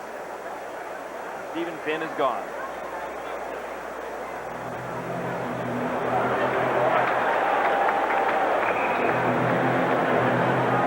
On the bench. A little work done. It'll be a 4-on-3 power play for 12 seconds until the coincident minors to Foote and Stevens expire. And you can bet Mario will be ready by then. Oh, yeah. He may be back for another 5-minute major power play situation. He's not going to get a chance to play the whole thing, but I bet he plays most of it. I wouldn't like to see him angry Mario Lemieux, though, if I were the Nordiques.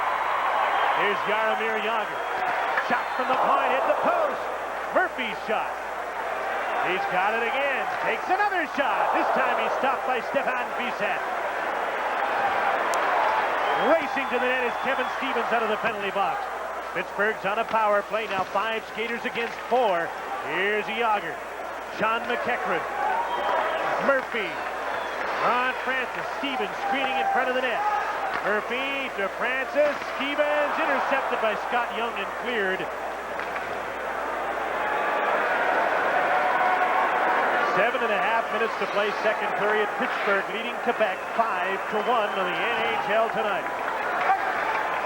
Oh, Yager lifted his head in time to see a train coming. Here's McEachran. Jaromir Yager, Stevens alone in front. Francis. Yager. Off the boards to Larry Murphy. His pass to McEachran. Into Stevens. Around to Yager. And the Penguins just pass it around the perimeter. Now at the side of the net, a hard pass that Yager couldn't tip in. Francis to Yager. Over to Murphy. Back to Yager. Here's Francis. What possession, what passing. Not many shots. Stevens is in front. Yager with the puck. Turns away from Claude Lapointe. Murphy to McEachran. Back to Murphy. Quick shot. They score!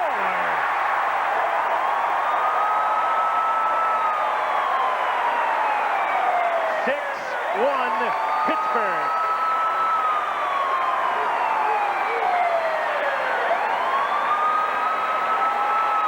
Murphy shot the puck. I'm not so sure that Stevens did not touch it in front. He was standing right in front of the set. Watch it from here and watch the shot. Now watch. Did it hit Claude Lapointe? It looks like. We can see it better from this angle.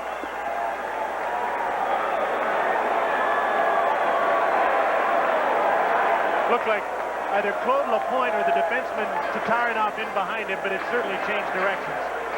6-1 Pittsburgh, and they're still on the power play. And the big guy's back.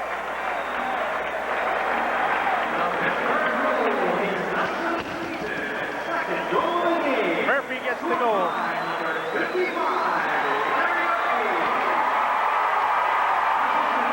Here they come again.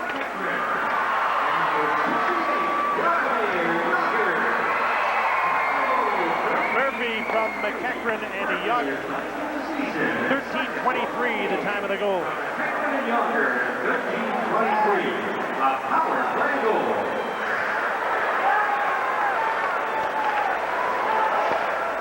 Paul Stanton dumped the puck in for Pittsburgh. Still 2:40 to go in the major penalties. To Quebec, Stephen Finn is gone for the night. Adam Foote was down on the puck-stopping play, so we have an update from Ottawa. John. Where it was 1-1 after one, now Ottawa's Brad Shaw takes a shot. It goes off Turgeon standing in front. Watch Dave Archibald go one-on-one and win the showdown up high on Don Beaupre, making it 2-1 Senators in the second. Welcome back to the Igloo in Pittsburgh. I'm Jim Houston with Gary Green and Mike Keenan, who is going to coach the All-Star team, the Campbell Conference in Montreal in February. I'm sure you're looking forward to that. Indeed. Pittsburgh power play continues. Murphy, Francis, Lemieux to Stevens, intercepted by Tataranoff. Here's Matt Sundin, shorthanded.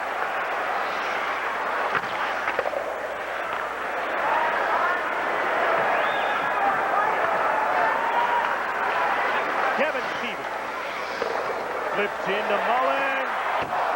Tried to thread a needle, couldn't get the puck by Stefan Fiset. Mario. Murphy shoots it just wide. Bouncing puck taken by Mullen. He's taken to the boards by Tataranoff. Flipped up the boards, but not by Larry Murphy. Stevens looks for Lemieux. Indirectly got him the puck. Bounced off the Nordiques. Mullins at the side of the net. Pass goes to Murphy. Didn't get a great shot away, and it was deflected wide. Lemieux. Francis.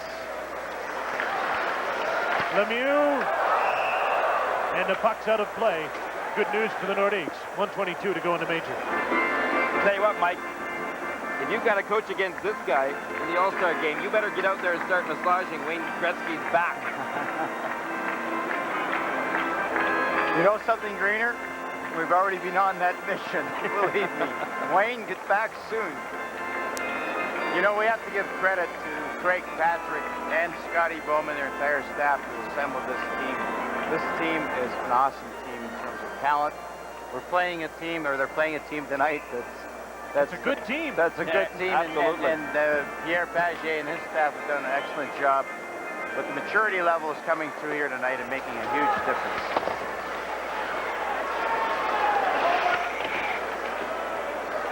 Still on a power play, leading 6-1. Samuelson's shot deflected wide. Stanton kept the puck in for Mario. Yager's in the slot. Tocchet sneaks out from behind and scores! Hit behind the net. He came out in front, and Lemieux spotted him. It's 7-1 Pittsburgh. Just for fun. Little trick play. Catch me if you can, or maybe find me if you can. Watch Mario. Takes a couple of steps inward. Is he going to pass it to Yager? Nope. Tocchet came right around from behind the net, and that's exactly where he placed it. Watch this angle. There goes Tocchet. What a perfect play. I love Rick Tocchet, you know that. He kept telling me when I coached in Philadelphia, I should be on the power play. Now I know why. He was right. He gets his 23rd from Lemieux, who now has 4 assists in this game. 15:43, the time of the power play goal. And it's a blow. Hexy. Here comes Hexy. Yep. Ron Hextall's coming into the game. Lucky him. This is not punishment. This is hockey's form of euthanasia. Get him out of there and let Hexy go in. Well, we can't blame Mr. Facette for his performance tonight. And these goals have been exceptional.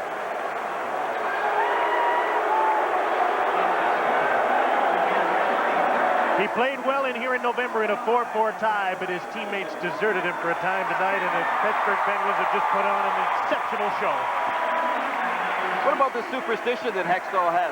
I see that left pad there, Mike.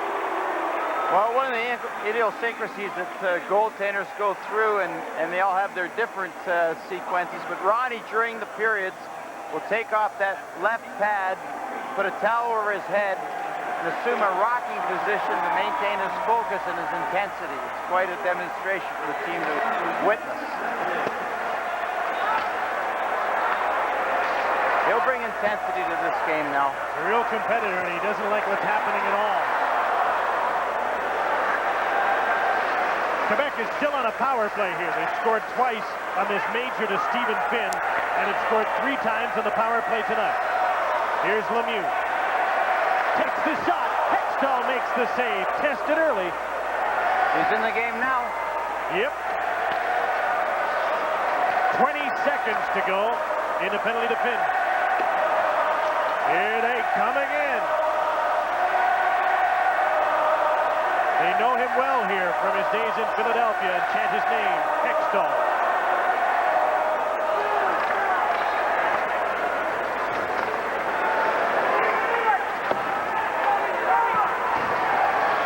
Major penalty is over. Tim Hunter was serving it, and he's on the ice. Pittsburgh scored twice during it. There's a save by Barrasso. Can't find the puck. Nolan almost put it in. Tim Hunter was after it. Larry Murphy was there to defend Barrasso. Yeah, the boys will settle down. 7-1 Pittsburgh on the NHL tonight.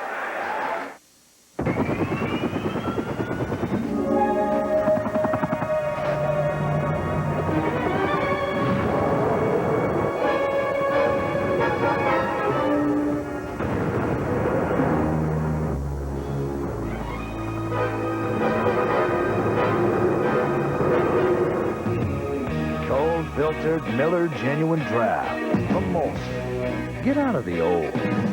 Get into the cold.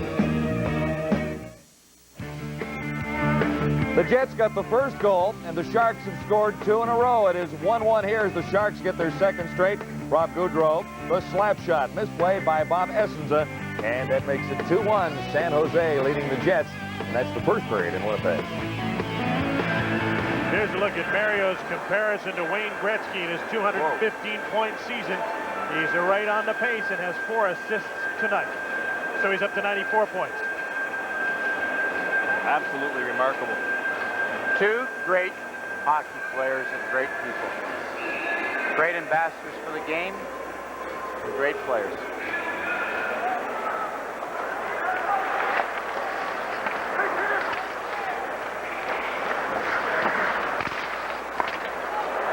Mario, by the way, has just gone into the dressing room. Probably go in and get a couple of stitches after that stick in the head from Stephen Finn. He'll be back. What, missed this? Absolutely. These are the type of games that players love.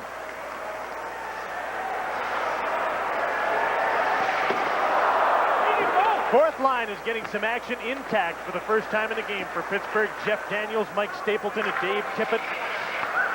You have to sit and watch the big guy a lot when you play on the fourth line of this team. I guess you could do worse things for $150,000, $200,000 a year. High stick stops the play. 2:09 to go into second. We'll be back in a moment on this Molson Canadian Hockey Telecast.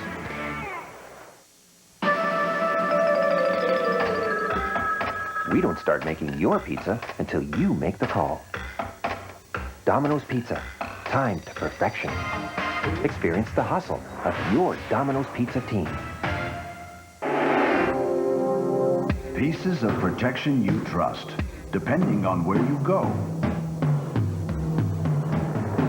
And one that goes anywhere you do. Trust Trojan condoms. Reduce the risk. Oh, hi, Mr. Johnson. Call me Jerry. Thought your dad was supposed to be out of town. Hey, Jeff, grab a Coke for your old dad. How about Pepsi? What's the tip? Say goodbye, Jerry. The difference is one tastes better. This one. You chose Pepsi. The majority of soft drink users tested prefer the taste of Pepsi over Coke Classic.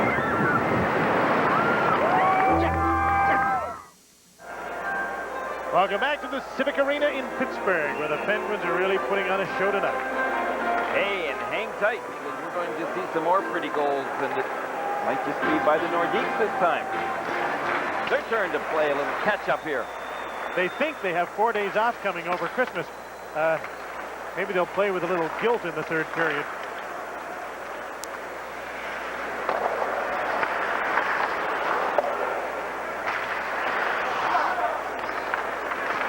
I'll defend the players again. It's not for the lack of trying. It's a confidence factor.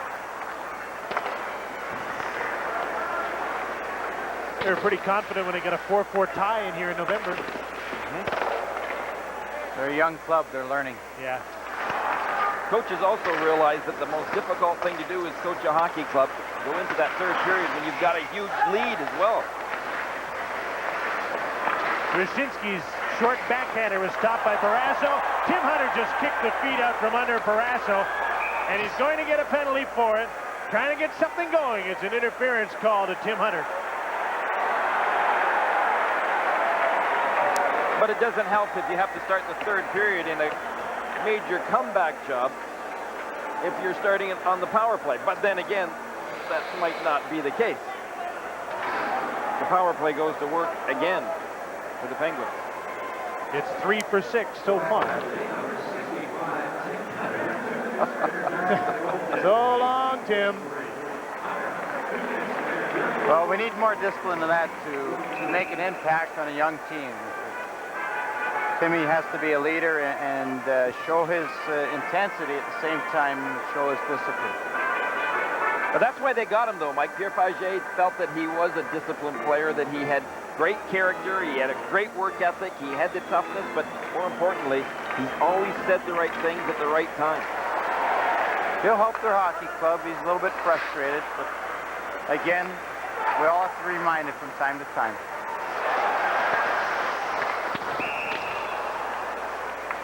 Offside call on another Pittsburgh power play here. Well, we didn't include Mullen when we talked about any of those possible 350 goal scorers or the 240 goal scorers with Yager and McEachern, or the 25 goal scorer in Francis, because Grandpa Mullen now doesn't get to play that much. He's the spot player. Tonight he's played a lot. But he'd be up in that category if he was used on a regular basis. But they're saving him, I have a feeling. Jim, maybe he may end up being a 25-goal scorer in playoffs alone. Joe Mullen, the secret weapon. He'd like that, Greener.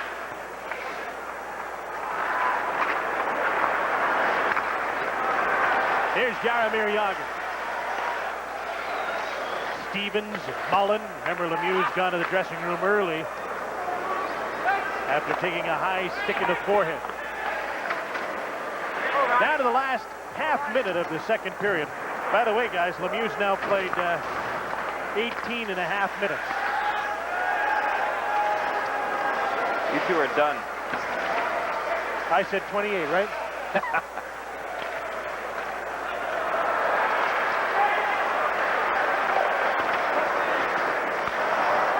Here's Larry Murphy. He's played as much as Lemieux, maybe more tonight. Tocchet. Faked the shot to the point. Francis takes the shot. Hextall makes the save. Backhander. Hextall stopped that. He got over quickly to stop Kevin Stevens. And the second period has come to an end with Hextall and the Québec Nordiques trailing by 6.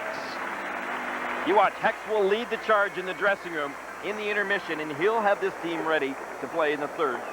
Well, they only have one thing left to do in the game at this point, and that is to play well in the third period. And I'm sure they'll come back with his leadership in the dressing room and then experience and intensity. He'll settle the team down.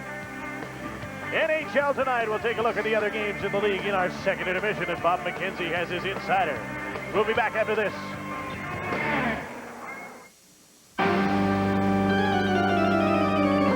Are you home alone? Are you hungry? Call Domino's Pizza. From our oven to your face, 30 minutes or less, guaranteed. This is the party of the year. You can't miss it. You just go down the highway, 2 lefts and a right. Party? That guy said left, huh? Left. Pretty sure he said left. He definitely said left. It's a toga party. Oh, personal affirmation? R for reverse. We're out of here. Hey, what, you get lost? Gentlemen, welcome to the Center for Personal Affirmation. Molson Canadian, with beers all about.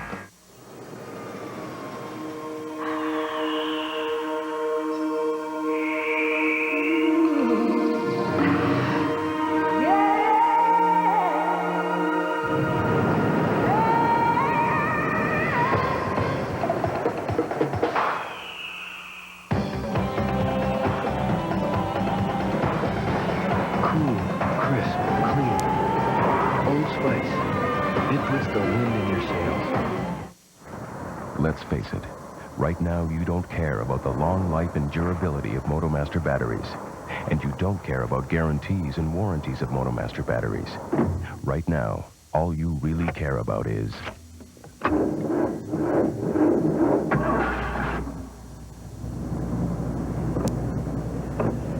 MotoMaster batteries are available at Canadian Tire starting at $69.99. MotoMaster, Canada's #1 selling brand of batteries.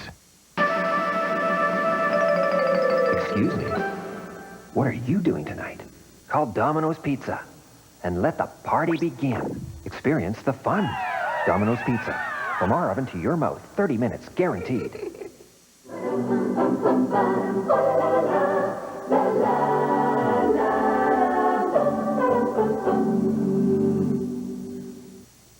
Our best for the holidays in the NHL tonight. After 2 in Pittsburgh, the Penguins lead the Nordiques 7-1. This is the NHL tonight. 5 other games on the schedule. First, let's go to the Meadowlands where the Rangers and the Devils are getting together. 2-0 Rangers leading late in the second period. We'll go to Sports Channel New York and join Gary Thorne and Peter McNabb. Gillen got a piece of him. Oyanen spun around. Gloved ahead by Broughton. Lemieux, the shot. Van Beesbrook, a save. Rebound. Clipped wide in front by Broughton. Centering pass. Oyanen was tied up. Could not get a shot off. Big chance for the Devils right there. Still a chance. 25 seconds. Plenty of time here. Wrapped around by Wells. Gillen. Broughton in the middle. Broughton drops it off. King. Chris King takes the shot right into Niedermeyer. Picked up again by Richer. That's the time remaining in the period. Richer up. Got tripped up, and the Devils are offside. Broughton reached back, lost his stick, and Richer skates. And he went diving. A Bobby Orr move there.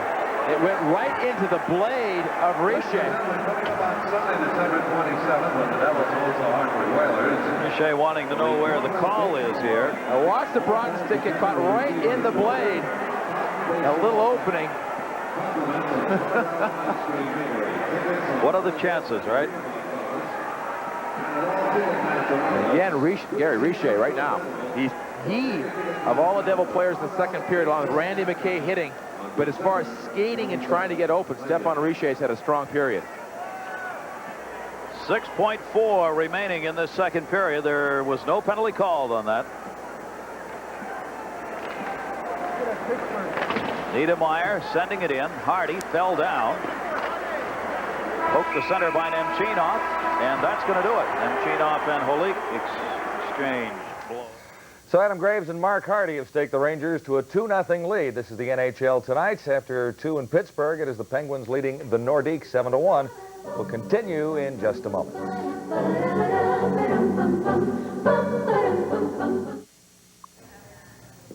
These days, the price of imports is getting farther and farther out of reach. Unless it's a 93 Hyundai Excel.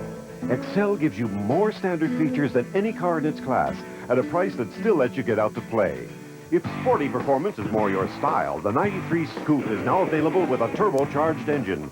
And all 93s are now covered by the Hyundai 24-hour roadside assistance program. The 93s from Hyundai. Domino's Pizza may very well be the best tasting pizza in the whole world. Experience the taste. Delivered in 30 minutes or less. Guaranteed. Now, McCain brings you French fries, the next generation.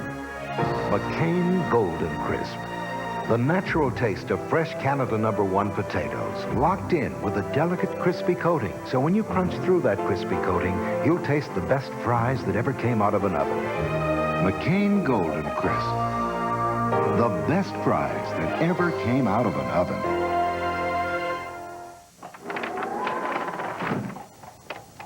Scrooge! This is the ghost of Christmas present. I can't make it tonight. How about lunch tomorrow? Scrooge! One more thing.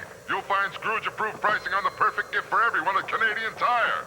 And all the best brand name gifts. And Scrooge, a huge assortment of all the best brand name gifts, plus Christmas supplies and everything you need to decorate your tree and home. Canadian Tire lets you give like Santa and save like Scrooge.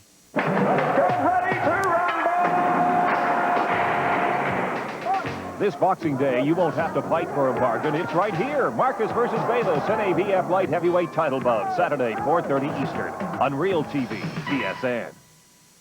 After 2 at the Civic Arena in Pittsburgh, the Penguins crushing the Nordiques 7-1. Welcome back to Hockey Control and the NHL tonight. Let's get to the highlight zone right now, beginning with Hartford at Montreal. Now, the Whalers opened the scoring on a power play. Patrick Roy stopped the shot by Jeff Sanderson, but Pat Verbeek is there to knock it in and make it 1-0 Whalers. The Habs come right back when they have the man advantage. Brian Bellows setting up shop in the slot. He converts a pass from Vincent Damphousse. It is tied at 1-1. Later in the second, Michael Nylander sent in on a breakaway, beating Patrick Roy with a backhand, making it 2-1 Hartford. And that's where it stands after 2. Hartford Whalers will live and die with the young players. It's good to see Nylander get a goal, only his second of the season. On to Ottawa now, where the Washington Capitals are tied with the Senators 1-1 after 20 minutes. Second period, Brad Shaw sets up Dave Archibald. He's alone in front and beats Don Beaupre up high. 2-1 Ottawa, leading Washington after 2. Ottawa Senators waging a spirited battle for last place overall. It's not carved in stone. They're going to finish in last place, only 2 points behind the San Jose Sharks. Now the New York Rangers had the lead early, and they added that lead in the second period. Mark Hardy's shot from the points gets by Craig Billington, who was screened in front by his own defenseman. Hardy's first of the year. It is 2-0 Rangers leading the Devils at the Meadowlands. Rangers normally cannot win in New Jersey at the Meadowlands, but the Rangers are really physically pounding the New Jersey Devils tonight.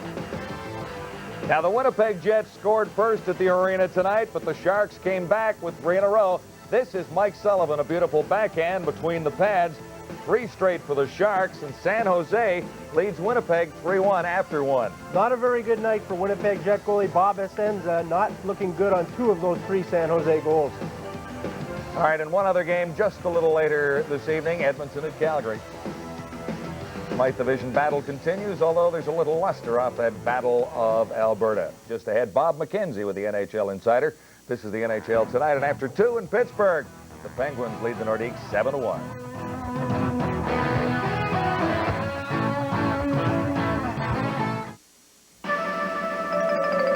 Do you want your pizza quick?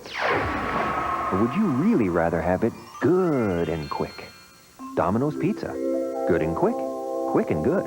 Experience the quality of Domino's Pizza.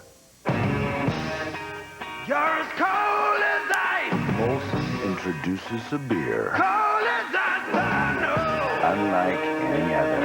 Oh, yes, I know. It's been imitated, You're as cold as ice. but never duplicated. Cold as ice, I know. Cold filtered Miller Genuine Draft. Get out of the old. Get into the cold. This is the factory of a leading North American tire maker. They make excellent tires with the kind of traction and mileage life you need. In fact, they're so good, we chose them to make Motomaster tires for Canadian Tire. So why don't we identify them?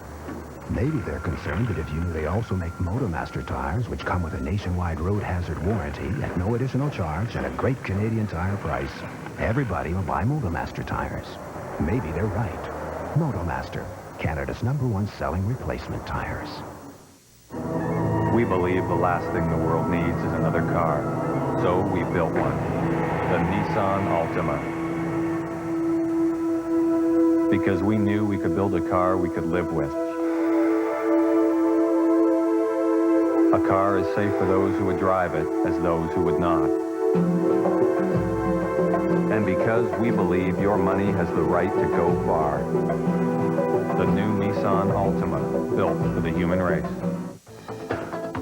The search for the NHL's next superstar begins here. The puck drops and the world watches as the most prolific talent pool in hockey goes for gold. The World Junior Hockey Championship live from Sweden on Real TV TSN.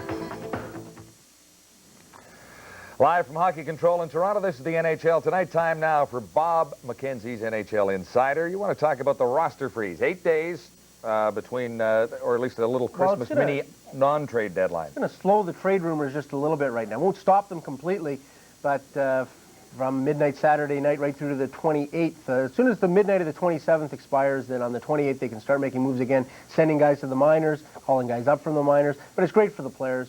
Keeps them home for Christmas, or at least they know where they'll be. And it slows things a little bit on the trade rumor front. All right, and there were lots of trade rumors in the past week. Leafs Oilers reportedly were chatting, and Mr. Pearson and Mr. Clark were at the center of things in Toronto. Tikkanen and Murphy mentioned out of Edmonton. Well, there's no question that the Toronto Maple Leafs and Edmonton Oilers are talking and have been talking for most of the season about Joe Murphy. Wendell Clark's name invariably comes up. Everybody says Toronto turned down a Wendell Clark for Joe Murphy 1-for-1 trade. Now, I don't think there's any question at some point in time that these two teams might get together and do a deal. I think the Leafs are holding out for more. In fact, I know that they are. They'd like to get maybe some of the underdeveloped young talent, maybe a Stephen Rice out of the Edmonton Oilers organization. So they're going to take a guy like Tikkanen, who's got the big salary and isn't producing, and they're going to take a guy like Joe Murphy, who sat out the whole half of the season. They want to get a premium on that. Okay, and contrary to what you might have heard or read in the last little while, Joe Sakic has not yet signed, at least officially signed, a new contract with the Québec Nordiques. Well, we don't have a contract yet. Nothing's been signed, but hopefully we can get one in the next week or two. I've talked to Marcel about it a little bit, and I don't think the learning French thing is the main issue in this. I think we just agreed that I'm gonna try and learn a little bit more. He doesn't expect me to be fluent or anything like that, just to be more part of the community. So what do you think? Can Joe learn French in a hurry, or what's going to happen here? It's great when remember when you're in high school and you'd be in a situation, yeah, exactly. And you'd be in high school and there was always some guy in the class that would really have a real tough time. More than one guy in the class would always have a real tough time learning French. That would probably be Joe Sakic. Now, Joe Sakic, as he said, is not going to become fluently bilingual. he's just probably incapable of doing that. But he is going to get it up to a level whereby he can do some marketing things for the Nordiques and make them look good. So we aren't going to see French interviews, live television with Mr. Sakic in the next year? You never know. Don't rule it out. But he's been a great player for the Québec Nordiques when you look at the kind of numbers he's generated. And the team has performed so poorly while he's been there. It's been so difficult for him when you look at what he's done since coming into the National Hockey League. The important thing is look at the team's rank on the outside. 20th out of 21, 21 out of 21, 21 out of 21, and last year 21 out of 22 teams. At some point in time, the Nordiques, and obviously it's this year, are doing a lot better. Joe Sakic's contribution will probably increase at a time when he doesn't have to be as good. Joe Sakic has his 25th of the season tonight, but it is not nearly enough for the Nordiques in Pittsburgh. Third period coming right up from the Civic Arena. This is the NHL tonight. And after 2 at the Igloo, the Penguins lead the Nordiques 7-1.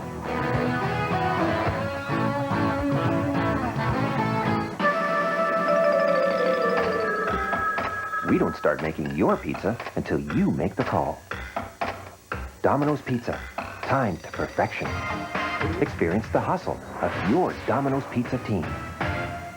At Thrifty Car Rental, we know renting a car for business has its good points and its bad points, its ups and its downs. So when you're shopping for a rental car, call Thrifty and rent a full-size four-door like the new Chrysler Dynasty LE for just $39.99 a day. Because no matter how much money you make, it is, after all, your money. That's why I always rent from Thrifty. He was as determined Have you had enough of it? as he was defiant, I'm gonna do what I gotta do, get the union back. as courageous He said, why shouldn't he take you out in the alley and beat you until you beg for death? as he was dangerous. The Justice Department has plenty on you, Mr. Harper. In every conflict there, Cash, the question is what has been lost and what has been gained. Jack Nicholson, Danny DeVito, Hoffa. Starts Christmas Day at theaters everywhere. Big league dreams are played out in rinks across this country. Well, I think anytime a youngster puts on his first hockey sweater, I really believe in his mind he's visualizing himself being an NHL player.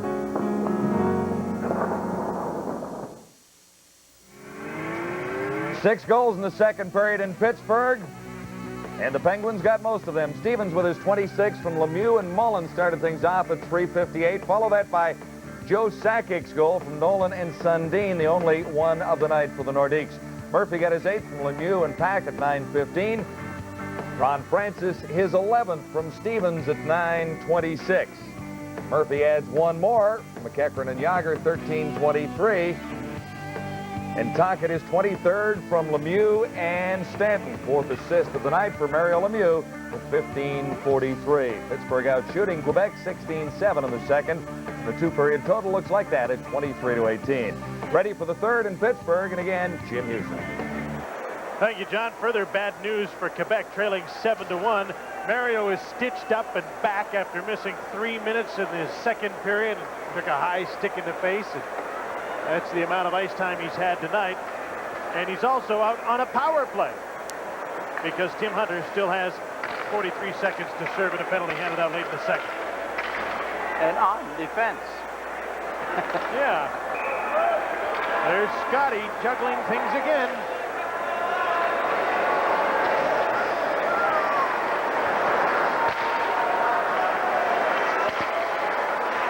Only dropping back. I suppose it's a routine for Francis to move up and take faceoffs no matter where they are, and then Lemieux takes over up front. Francis will drop back.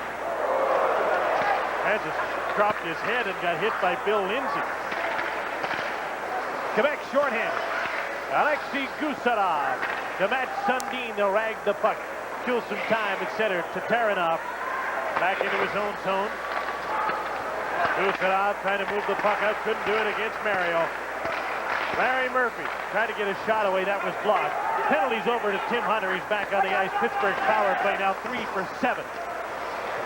Gusarov blew a wheel at the blue line and went down.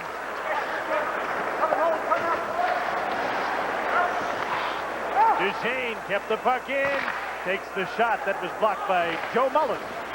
Here's Tim Hunter. Mike Huff. Wrap around. Rebound. Hunter can't jam it in by Barrasso.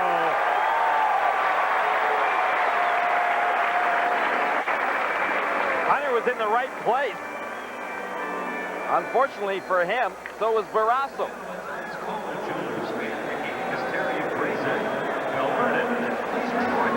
Murphy tried to get back. He actually got caught chasing. And Huff then just threw that puck right out to Tim Hunter.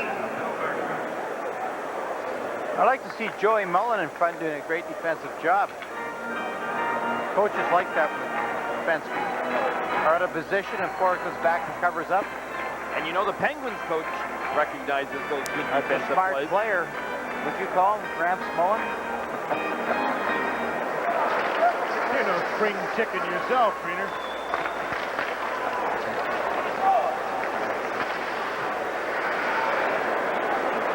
Ron Hextall took over for Stéphane Bissette late in the second period. He and Barrasso are the goaltenders. Robbie Schick is the referee. Here's Andrei Kovalenko, number 51 for Quebec. 22-year-old Russian. As the puck, trying to move it back to the point, and he lost it. Tocchet takes over. McEachran races for the net. He's breaking away. Stopped by Hextall. What a skater McEachran is. There's Tocchet trying to set him up again. Got the puck to the slot, but the Nordiques take over. 3-on-2, Sundin. Kovalenko goes for the net. Matt Sundin, head up, passes back to Taranov's shot. Rebound! Shot over the net by Martin Rusinski. That's what kind of night it's been for the Nordiques. Gusarov shot over the glass into the seats. And we're off to Montreal for an update. It was 3-1 Hartford in the third period. Terry Yates, a little hook here, and then he goes in alone after stealing the puck. That makes it 4-1 for the Whalers. They now lead the Canadians 5-2. We're playing in the third period at the Forum. Another team from LaBelle Province is taking their Christmas vacation early. Brzezinski had another chance. The Nordiques had their fair share. Isn't it amazing that all of the Nordiques' opportunities tonight have come really when Mary Lemieux has been on the bench?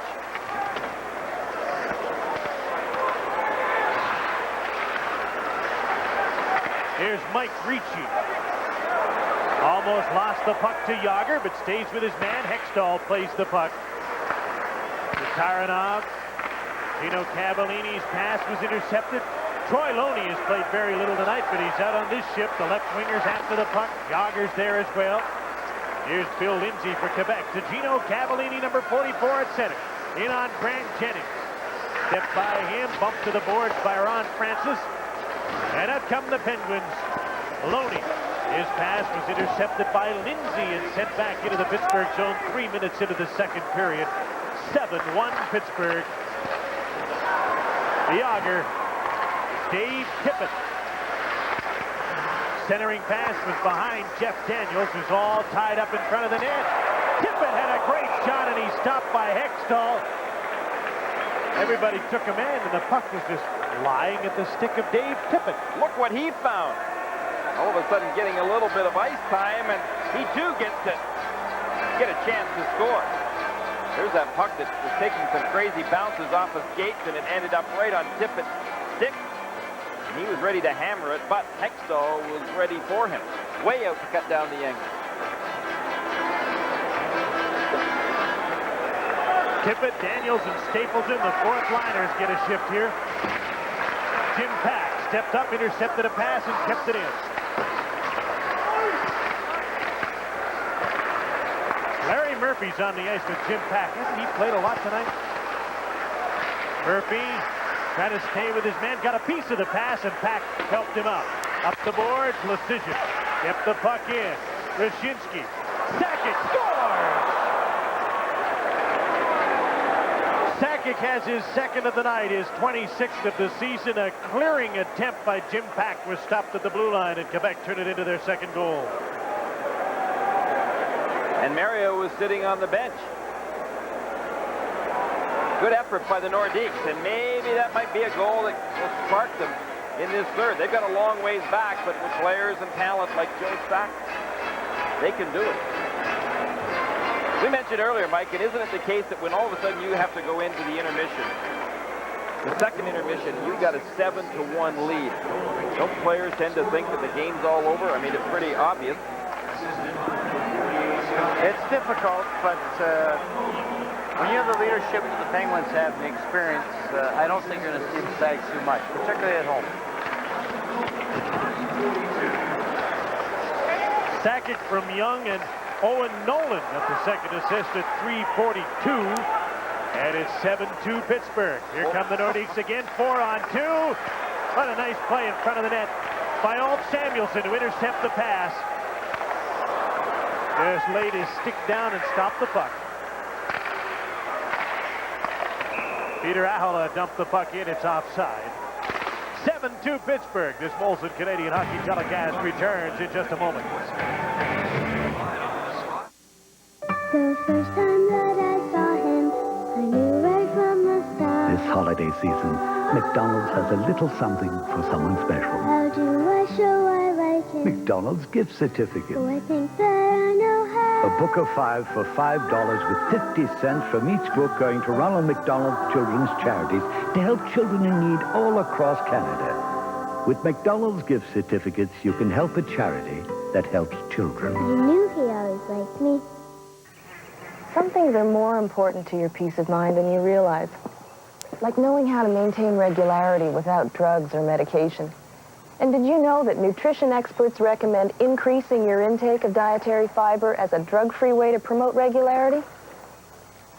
And that All Bran is part of a balanced diet, a very high source of dietary fiber. All Bran from Kellogg's. Every day, a drug-free way to promote regularity.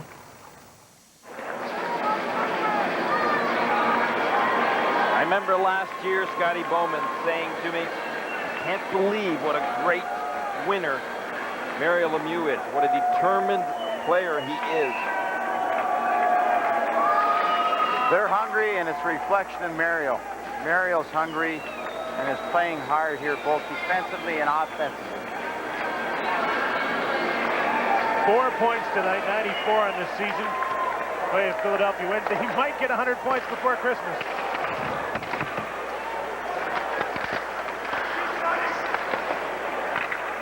Here's Joe Mullen.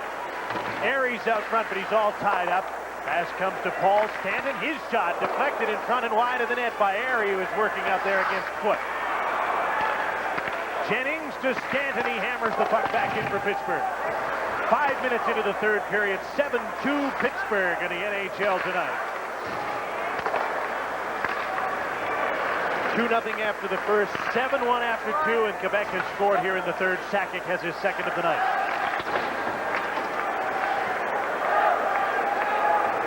Tatarina. It's a return pass from Martin Rushinsky. Alexei Guzarov couldn't clear the puck. He'll go the other way and try and get it up. There's Larry Murphy again to keep the puck in. Guzarov for Nolan. Still, Quebec can't get out of its own zone. McEachran. Now Rushinsky takes over for Quebec into the middle to Owen Nolan. To Rushinsky to the blue line, turned back by Jim Pack. Yager nailed by Mikhail Tatarinoff. And Yager is hurt. The play is offside as he's slow to get up. Just shaken up. To Ottawa for an update. 2-2 Senators Capitals third period in Ottawa. Here's Neil Brady. Brady plays it over for Mike Peluso, and Peluso lets fly to make it 3-2 Senators, leading the Capitals there late in the third. Jaromir Jagr shakes his head on the bench. Might be a little dizzy after this. He reached for that puck and so got caught off balance because Yager is not an easy guy to knock off the puck. Pretty strong on his feet.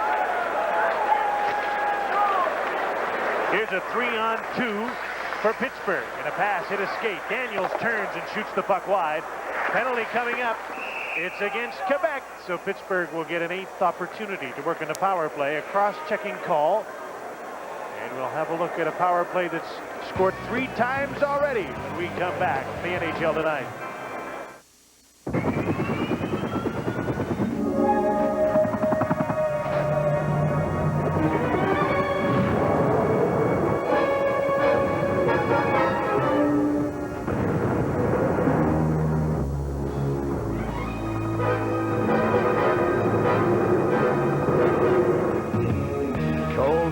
filtered Miller Genuine Draft from Molson. Get out of the old.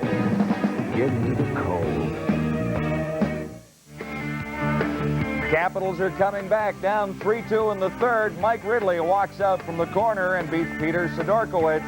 All even at the Civic Center in Ottawa. 3-3.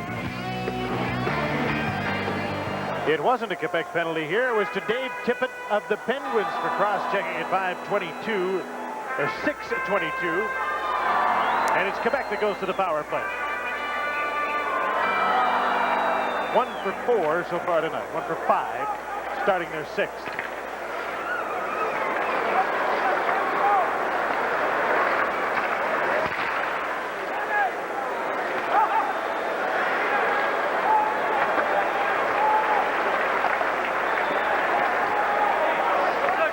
Hextall makes the pass to Sakic. Martin Rushinsky with Owen Nolan. Dump the puck in. Kovalenko in on the right side looking for the puck. In on Ulf Samuelsson. To the point, Sakic. Rushinsky. Sakic. Rushinsky takes the shot. Blocked by Samuelsson. That hurt. He's up again. Rushinsky to Sakic. Rushinsky into the middle. Nolan's shot was stopped. Kovalenko looking for the rebound. Can't get the shot away. Duchesne to Sakic. Joe moves to the left side now. Nolan's in the slot. The pass. Rushinsky shoots and Barrasso ran it all the way. Got over and made the save. Sakic. Duchesne breaks in. In front. Duchesne shoots. Blocked in front of the net. Loose puck and Barrasso's got it.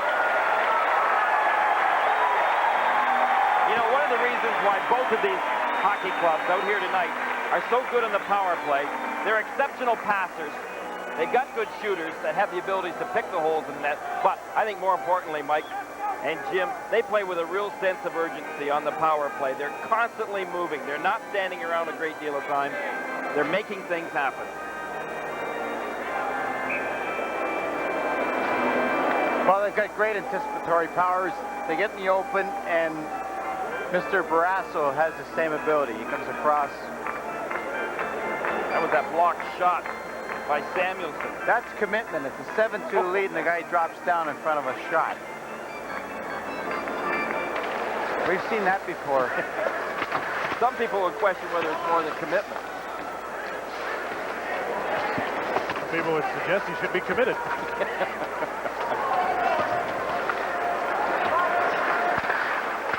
Ricci in front, couldn't get a shot on goal, had his shot partially blocked. Half a minute to go in the Tippett minor penalty. 8 minutes into the third period at the Civic Arena in Pittsburgh. It's Pittsburgh 7, Quebec 2. Taranov to Sundin. Scott Young moves up with it. Sundin to the point. Taranov shoots. They score. Tipped in front. And Quebec's got a second power play goal, trailing 7-3 now. Ricci's been hovering around that net. And I think finally it's paid off for him. Taranov shot it from the point. Good hard shot. I think it changed directions even a little as soon as it took off by that slight deflection by the Pittsburgh stick. But then watch Ricci in front. It did change directions right there. But then Ricci standing perfectly in front.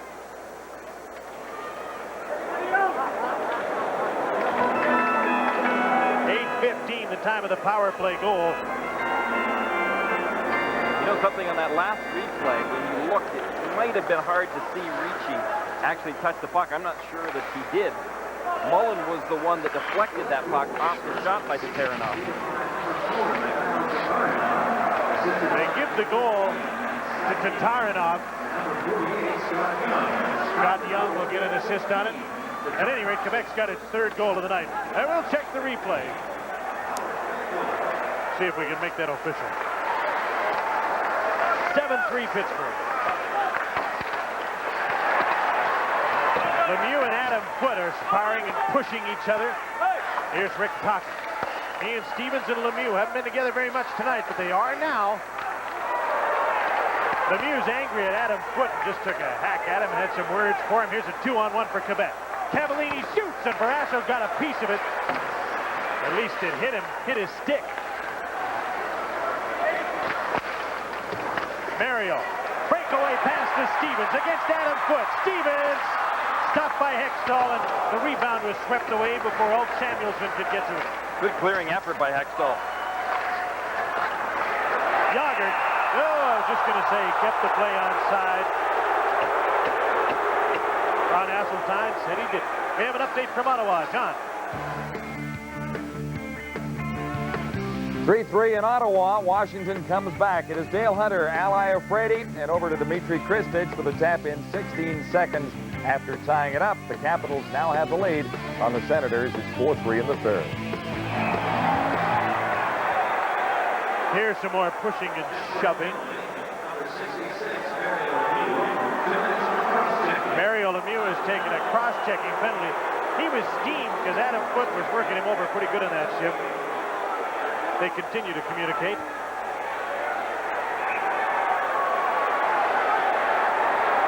Well, Quebec got things going, but as soon as Mario comes out onto the ice again, Mario better find himself a way to get over the penalty box quickly, or he may be given 10-minute misconduct here.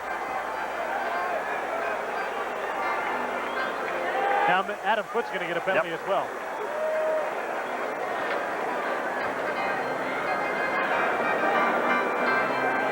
Here's how it started. Watch this. Foote's working Lemieux over from behind. Mario's back. He doesn't like that, and nor does he like the slashing that's going on right there. What a reckless slash. Lemieux took it foot and missed. An update from Jersey. It was 2-0 when we last left you at the Meadowlands. Now here comes Mark Messier. In all the way from center, Messier's 17th of the season beats Craig Billington. And the Rangers have a comfortable 3-0 lead on the Devils in the third. Mario didn't get a misconduct, but he got an extra 2 for unsportsmanlike conduct. So he gets 4, and Foote gets 2 for unsportsmanlike conduct. And Quebec will have a power play. And I think we had about 3 Penguins going over to the penalty box to have a few words with Foote while he was in the penalty box, and one of them leaving the game. Kevin Stevens. Whoa, he's out of here and angry about it. Well, he went over to protest the call, and Rob Schick said to the showers. There's been enough protesting already. 10-minute misconduct to Stevens. And again. So he had more than just a few words.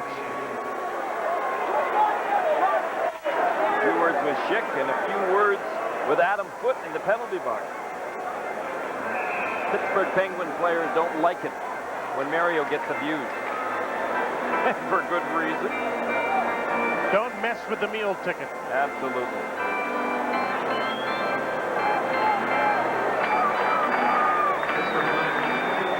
Nearing the midway mark of the third period, a 4-goal lead for the Penguins.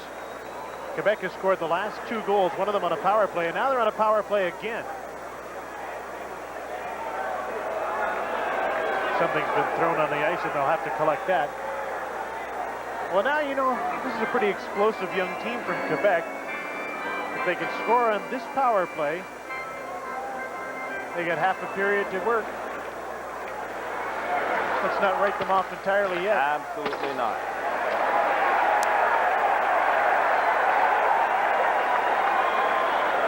Pittsburgh is, however, 20-0-3 with the lead into the third period, and they had a comfortable one, didn't they?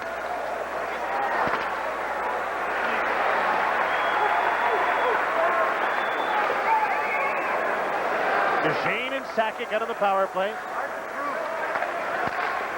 Kovalenko, Nolan, and Rushinsky up front.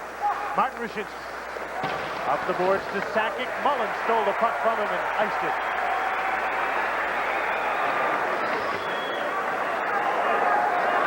.45 seconds gone in Lemieux's penalty.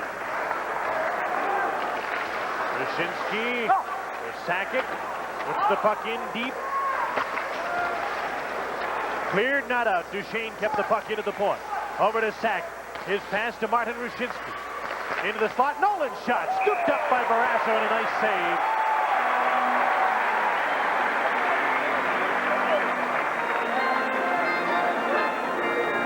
A little combination here in this third period of the Québec Nordiques playing better. The Pittsburgh Penguins besides having to kill off penalties, I still think, Mike, that they had this game wrapped up and they knew it going into the third period, and it's tough to motivate them when you've got a 7-1 hockey game. Well, you're not going to motivate them. They've got to come out and play with their pride. And as I said earlier, coming out of a dressing room with that kind of lead, it's the enthusiasm that they're going to display. We have to give Tom Grasso a little credit here. He's had to make some good, solid stops, and he's sharp on his game. Wonder what would have happened had one of those Quebec shots that hit the goal post. There were 2 of them in the first 2 minutes of the game had it gone in. That changed the complexion of the whole game. Sure could have.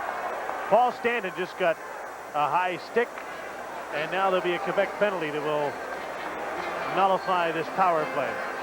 You bring up a good point, though. Had those 2 posts resulted in goals instead of posts, Wyshynski could have well have had this team out in front, and a young team with great talent on the road would play an awful lot better, a lot more confident with the lead than they did following behind early. Here's the penalty. Scott Young on Paul Stanton.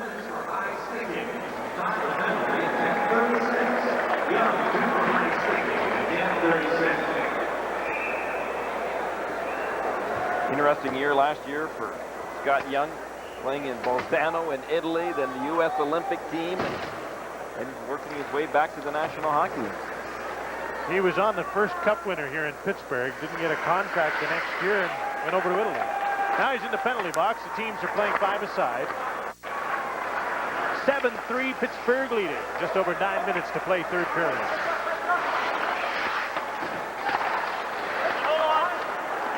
Ulf Samuelsson. Bob Airy now back the other way. Paul Stanton. Samuelsson. Passed in front of his own net to Tocchet. Stanton's shot. Hextall makes the save. Airy. Tocchet lost the puck to Tataranoff, only for a second, though. Samuelsson hacked at by Sundin. He made the play back to Larry Murphy. Lemieux's penalty is over. Pittsburgh's on the power play. One of Lemieux's penalties. Mario's not out, but Jeff Daniels, who was serving one of the minors, is. He goes to the bench to let Yager on the ice. Sackett. Front of the net, Nolan swiped at the puck. His backhander went wide. Owen Nolan stays on the puck, working against McEachran. Larry Murphy. Up to Jaromir Jagr. Is Sean McEachran. They gain the blue line. Now into the corner after the puck against Gusarov. Duchesne, short-handed, cut in front of his own net, cleared the puck with half a minute to go, and a penalty to Scott Young.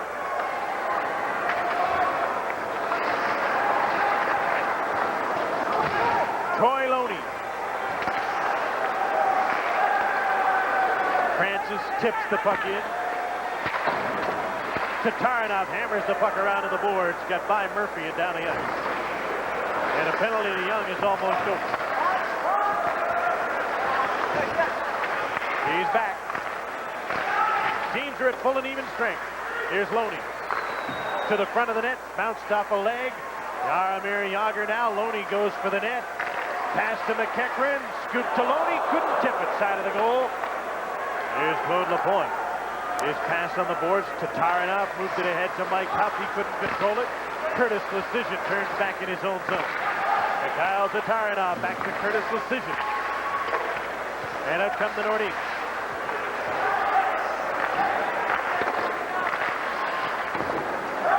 Mike Huff chases the puck. Kovalenko goes for the net. Sundin follows it in and can't come up with the puck. Mike Stapleton chases Hextall, who played the puck to Steve Duchesne. Martin Wyshynski. Matt Sundin takes the pass. Kovalenko heads for the net. Passed it over, but Wyshynski was tied up. Here's Sundin with a shot. Barrasso with a save. And he stops play with 6:24 to go in the third on this Molson Canadian Hockey telecast.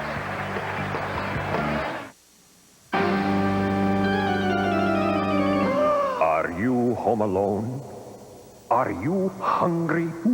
Call Domino's Pizza. From our oven to your face, 30 minutes or less. Guaranteed.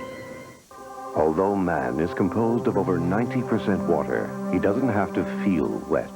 For effective, long-lasting protection against wetness and odor, use Arid Extra Dry Antiperspirant for Men.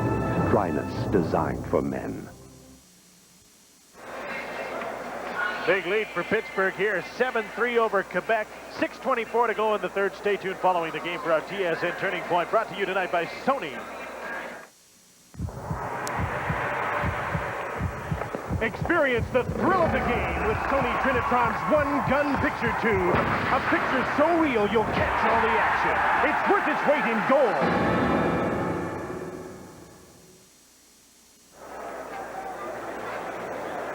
Welcome back to the Igloo. They call it that because it looks like one from the outside. Beautiful day in Pittsburgh, about 5 degrees, sunny. I'm Jim Houston with Gary Green and Mike Keenan in the broadcast booth, watching the Stanley Cup champs romp over Quebec.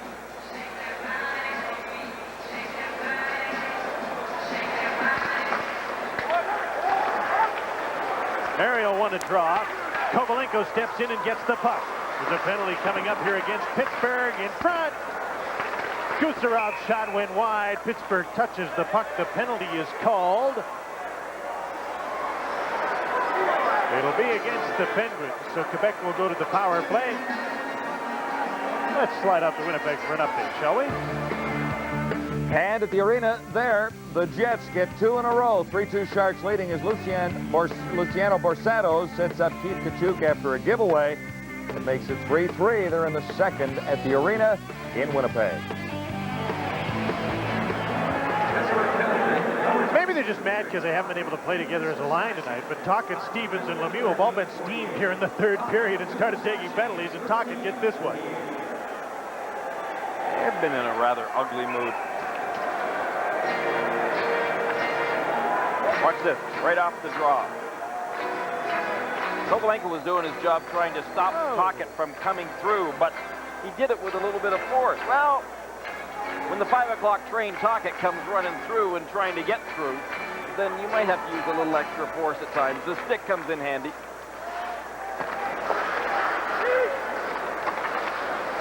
Tocchet got caught retaliating, and Quebec's on the power play. Ricci's in front of the net. Scott Young in behind it. Back to the point. Steve Duchesne takes the shot. Tip, and it was tipped by Bob Airy and almost into his home net. Here's Joe Sakic. Side to center for Sundin. Couldn't get the pass through. Out come the Penguins 2-on-1. The big guy plays the puck back into his own zone.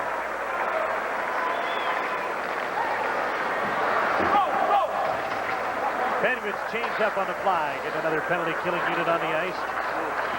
Francis and Mullen come over the board. Steve Duchesne carries the puck in. Turned back at the blue line by Joe Mullen. Just over 5 minutes to go in the third period. Pittsburgh leads Quebec 7-3. Minute to go, and the penalty to Rick Tocchet. And the Penguins send the power play back into its own zone.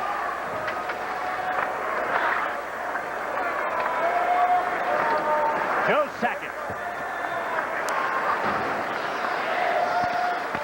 Now Owen Nolas. Mullen clears the puck.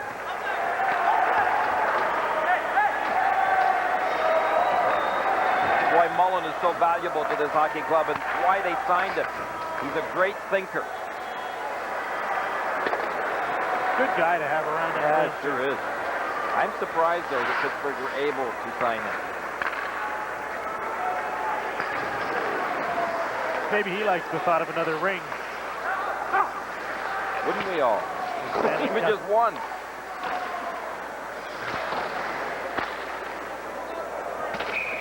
Puck's out of play with a couple of seconds left in Tocchet's penalty and 4:14 left in the third. Quebec gets 4 days off and then plays back-to-back against Ottawa after Christmas. Penguins still have another game to play against the Flyers before their break.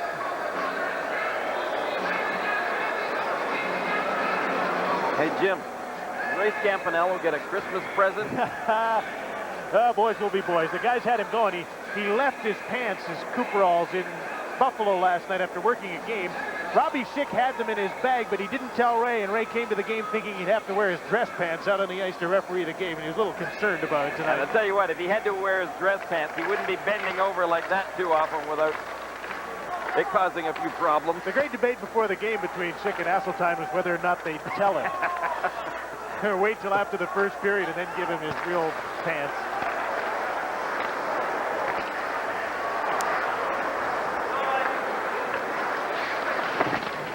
Ricci was run into the boards by Grant Jennings.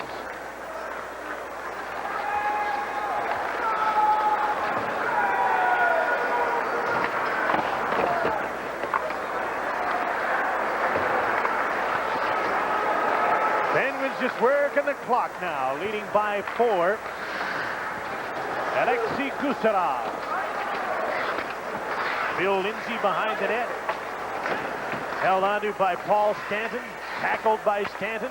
Huff gets the puck. Wrap around. Just missed. They score. Huff missed, but the puck was batted in by Claude Lapointe, and it's 7-4 Pittsburgh.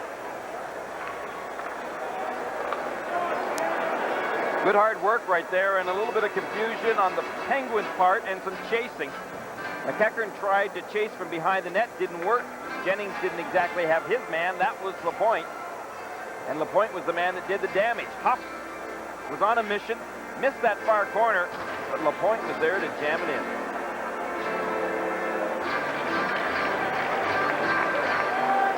Number 4 for Lapointe at 16:43. A 3-goal game, but only 3 minutes to go.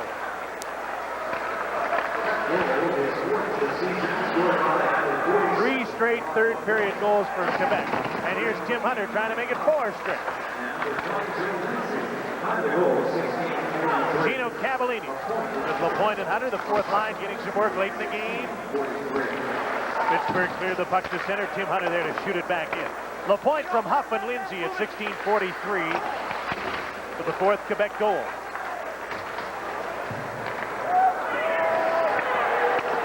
Don Hextall clears the puck around to the boards, kept in by Mike Stapleton. Curtis Lecision for Quebec. Lost an edge, almost fell over, but he made the play to Cavallini. Owen Nolan coming off the bench at center, backhands the puck in. There's Larry Murphy. And another outstanding game tonight.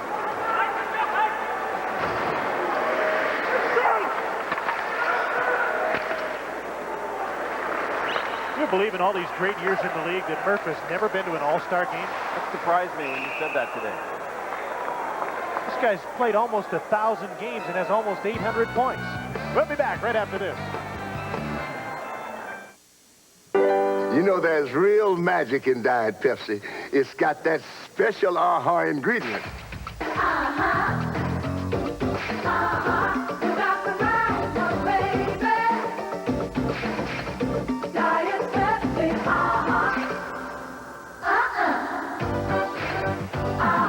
You got the right one, baby. Hey. Okay, girls. Now, what's that magic ingredient?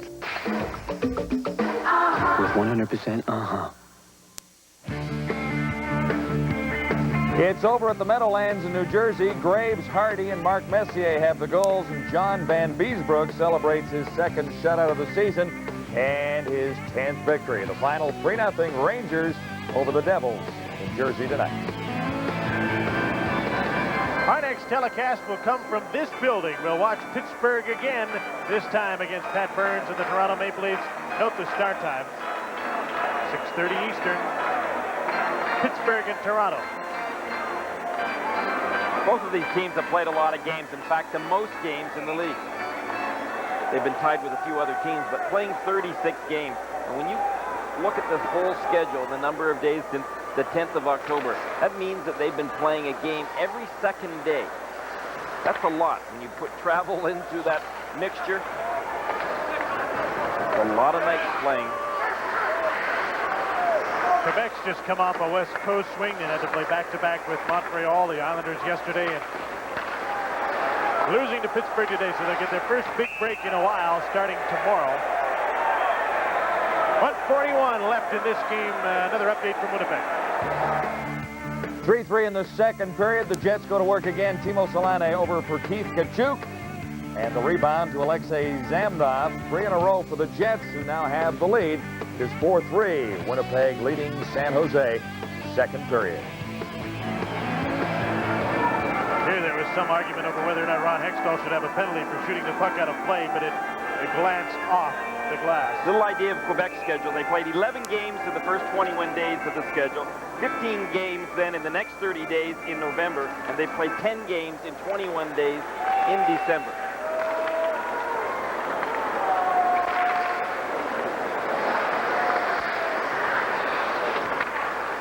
Here's Ron Francis for the Penguins. Joe Mullen, his pass over to Bob Airy. Airy spins away from Tataranoff. Hextall's out to play the puck. Down on the boards, Mullen kept it in. 1:15 to play in the game. Pittsburgh 7, Quebec 4. These teams won't meet again until the 3rd of April.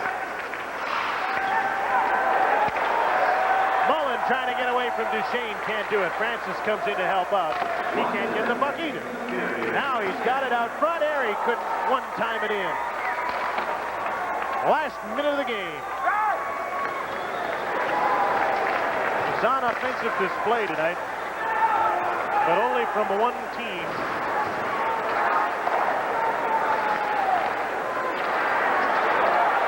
Oh, Tocchet almost sent the big guy away on a last-ditch attempt for a fourth 5-point night. He might get it yet.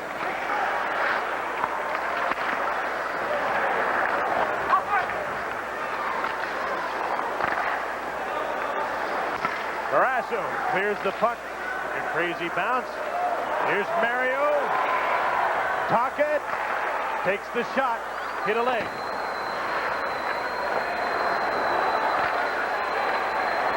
The best team in the league has notched another win.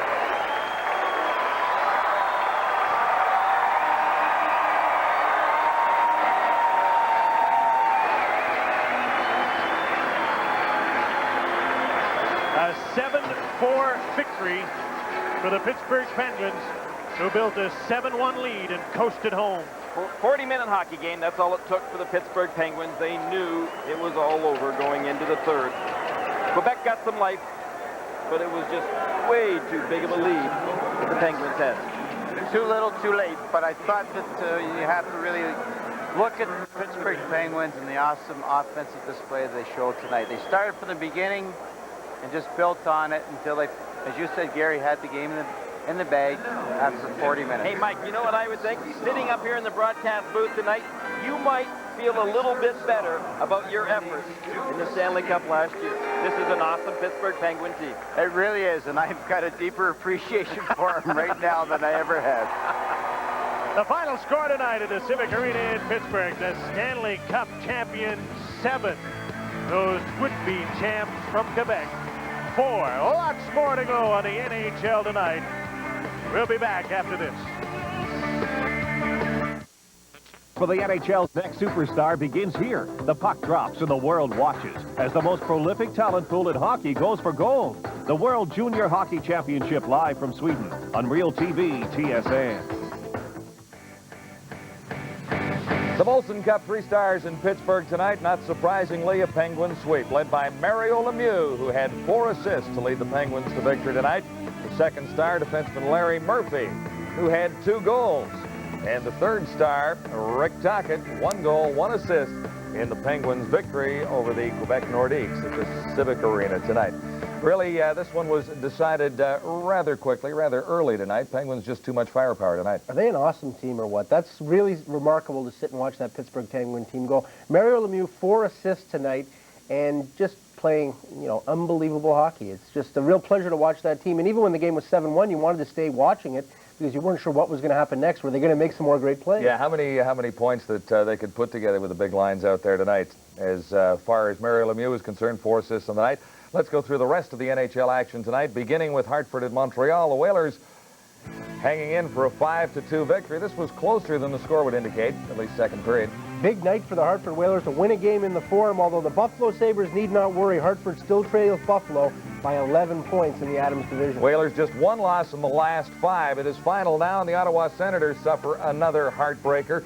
4-3 is the final, and Ottawa had the lead at times.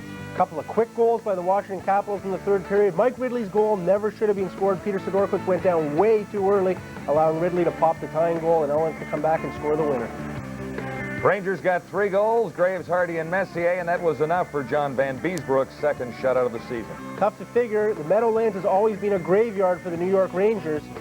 But tonight, Adam Graves gets the Rangers going. Messier wraps it up for a 3-0 win. Late second period in Winnipeg, the Jets have come back with 3 in a row, and they have the lead at 4-3 on the Sharks. Not a particularly well-played hockey game, but lots of goals being scored in what's like a ping-pong game. 3 goals straight by the San Jose Sharks and then 3 by the Winnipeg Jets. And Edmonton-Calgary in the first period, there is no score at the Saddle Dome so far. Let's go back to Pittsburgh right now and join Jim Hewson with the night's first star. Mario Lemieux sporting a souvenir you'd rather not have from this game. How's your eye? You get a little cut there? Yeah, it's fine. I just took 4 or 5 stitches, and the eye's all right, so. Your team was outstanding tonight, especially in the first 2 periods when you had to be. What was the greatest motivating factor tonight? Playing a good young team who wanted to challenge you, or the fact that you didn't have a great game Saturday? Well, I think it's both. We didn't play very well on Saturday afternoon, and this team wants to win, and certainly want to try to win the overall standings. And didn't have a very good game on Saturday, but came back tonight. Pretty strong game from everybody. Tommy Barrasso was superb again in net tonight, and just to play against the Québec Nordiques. They're a good young team. They get some firepower. Their power plays #1 in the league, and all these things together, it was a good challenge for us. I don't think I have to ask you if you're aware of your pace with Gretzky and that whole record business, but when you get into a game like this and the points are starting to come and you're running the score up, are you aware of more ice time and keeping it going and getting more? Yeah, it was unfortunate in the third that we took too many penalties, and we couldn't, was not able to do that. But that's what happened earlier this year when we had some games against Ottawa and San Jose, and it was the game was over after the first period, and that's when you can pick up some points and help you later in the year. What about your relationship, the team's relationship with Scotty Bowman? Here's a guy, some people say he hasn't been seen on skates yet this year, yet he's the coach and he's here on game day. How do you feel about that? Well, that's not true. He was on once this year. Okay, so, he's been seen. Yeah, he was on the ice once. But, you know, Scotty's got a great coaching staff in Pittsburgh, and Rick Keogh, Patterson, and so there's a lot of guys that are able to help him on the ice and off the ice, and that's why he's able to relax a little more this year. Let's bring in John and Bob from our Toronto studios, guys. Mario, it's Bob McKenzie. That little scuffle you had in the third period with Adam Foote, have you had more or less dealings like that this season? Have they been on you more or less? Not really. I think the referees are calling the game a lot closer now this year, especially early in the year. They got away from it the last couple of weeks, but now they're starting to call the game like they did early in the year. And it just happened a couple of times this year, twice with Foote, but that's part of the game, I guess. Mario's John Wells in Toronto now. The new rules in the National Hockey League, you've had till Christmas to figure out what's going on out there. Are they better for you and your style of game? Are you enjoying life out there a little bit more? Oh, definitely. I think it's better for all the great players involved in the National Hockey League. You're able to play to your full potential, and there's not so much interference now and hooking and grabbing and holding the stick, and I think that's going to help our game in the future and try to sell it to the American public. But certainly so far it's been a lot better than the last couple of years. Mario, last season the Penguins were drastic underachievers. Did you guys make a conscious decision this year to say, hey, we're going to play the way we play in the playoffs during the regular season?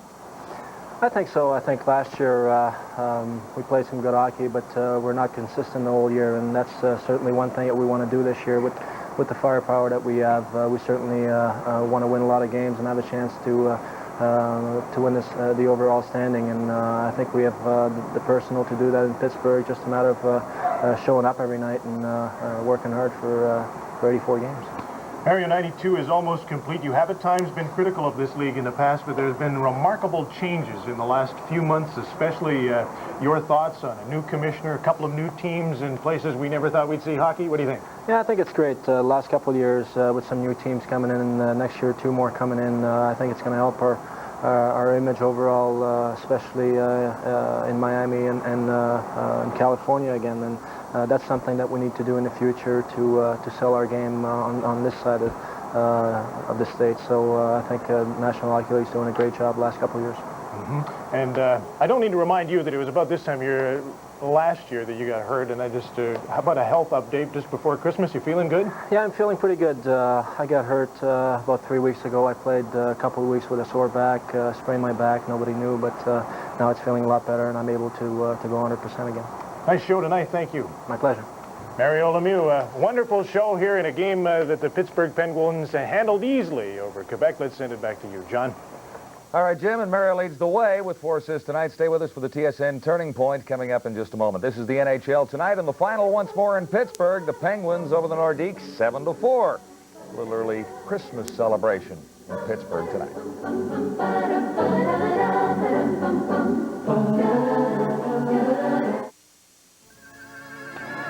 McCain has a great new pizza snack. They call it Pizza Pockets. McCain! Pizza Pockets. The great pizza. Now it's time for the TSN Turning Point, brought to you by Sony. The turning point comes from early in the second period, with Quebec still in the game, having scored to make it 3-1 Pittsburgh. The big guy went to work. Jim Pack kept the puck in at the blue line. Mario made a play. He even admits he usually only gets away with in practice. Murphy scores the shorthanded goal. 4-1 Pittsburgh, and the rout was on. A cash donation will be made to the Coaching Association of Canada for the training and development of Canadian coaches in amateur sport on behalf of TSN and Sony. Sony Trinitron XBR Squared. It'll change the way you feel about everything you see. Here's John Wells. And lots more ahead on the post-game show, including John Tonelli and Heroes in Time, the NHL president Gil Stein, as well as stats, streaks, and stories. A quick recap of 2 games underway but not yet completed is 4-3. The Jets leading San Jose. They're in the second intermission in Winnipeg. As mentioned, the Jets came back with 3 in a row. Jet goalie Bob Asenza should be happy. He let in a couple of softies, but his team's got him back in the lead at this point. And how about this? Edmonton and Calgary are getting together at the Saddle Dome after 1-0-0. Shots on goal. Oilers 4, Flames 3. Real barn burner there. This is the NHL tonight. Lots more ahead as we continue from our control center here in Toronto. Stay with us. Stats, streaks, and stories coming up. You're on your way to Sweden. Christmas in Sweden this year. See the World Junior Tournament. We'll have all the games here on TSN. Should be a great tournament. Lots of great drafts. Lots of great subplots going. Look forward to it. How's the Christmas celebration in Sweden? It's all on Christmas Eve. We'll be there in time, so it should be a good time. one. Merry Christmas. That's all from Hockey Control. A very Merry Christmas to everyone. And join us for New Year's Eve on the NHL tonight. Pittsburgh Penguins will host the Toronto Maple Leafs at 7:30 Eastern on December the 31st. So that's our next game. Stay with us now for Sports Desk. Michael Landsberg and Brendan Connor will have all the stories, scores, and highlights.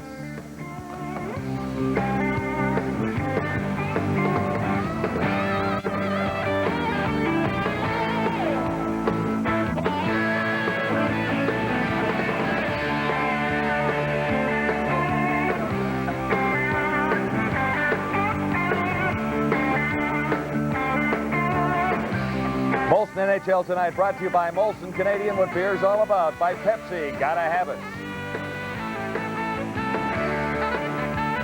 And by Wayne Gretzky's favorite pizza, Domino's Pizza. For everyone on the NHL tonight, I'm John Wells. Enjoy the holiday.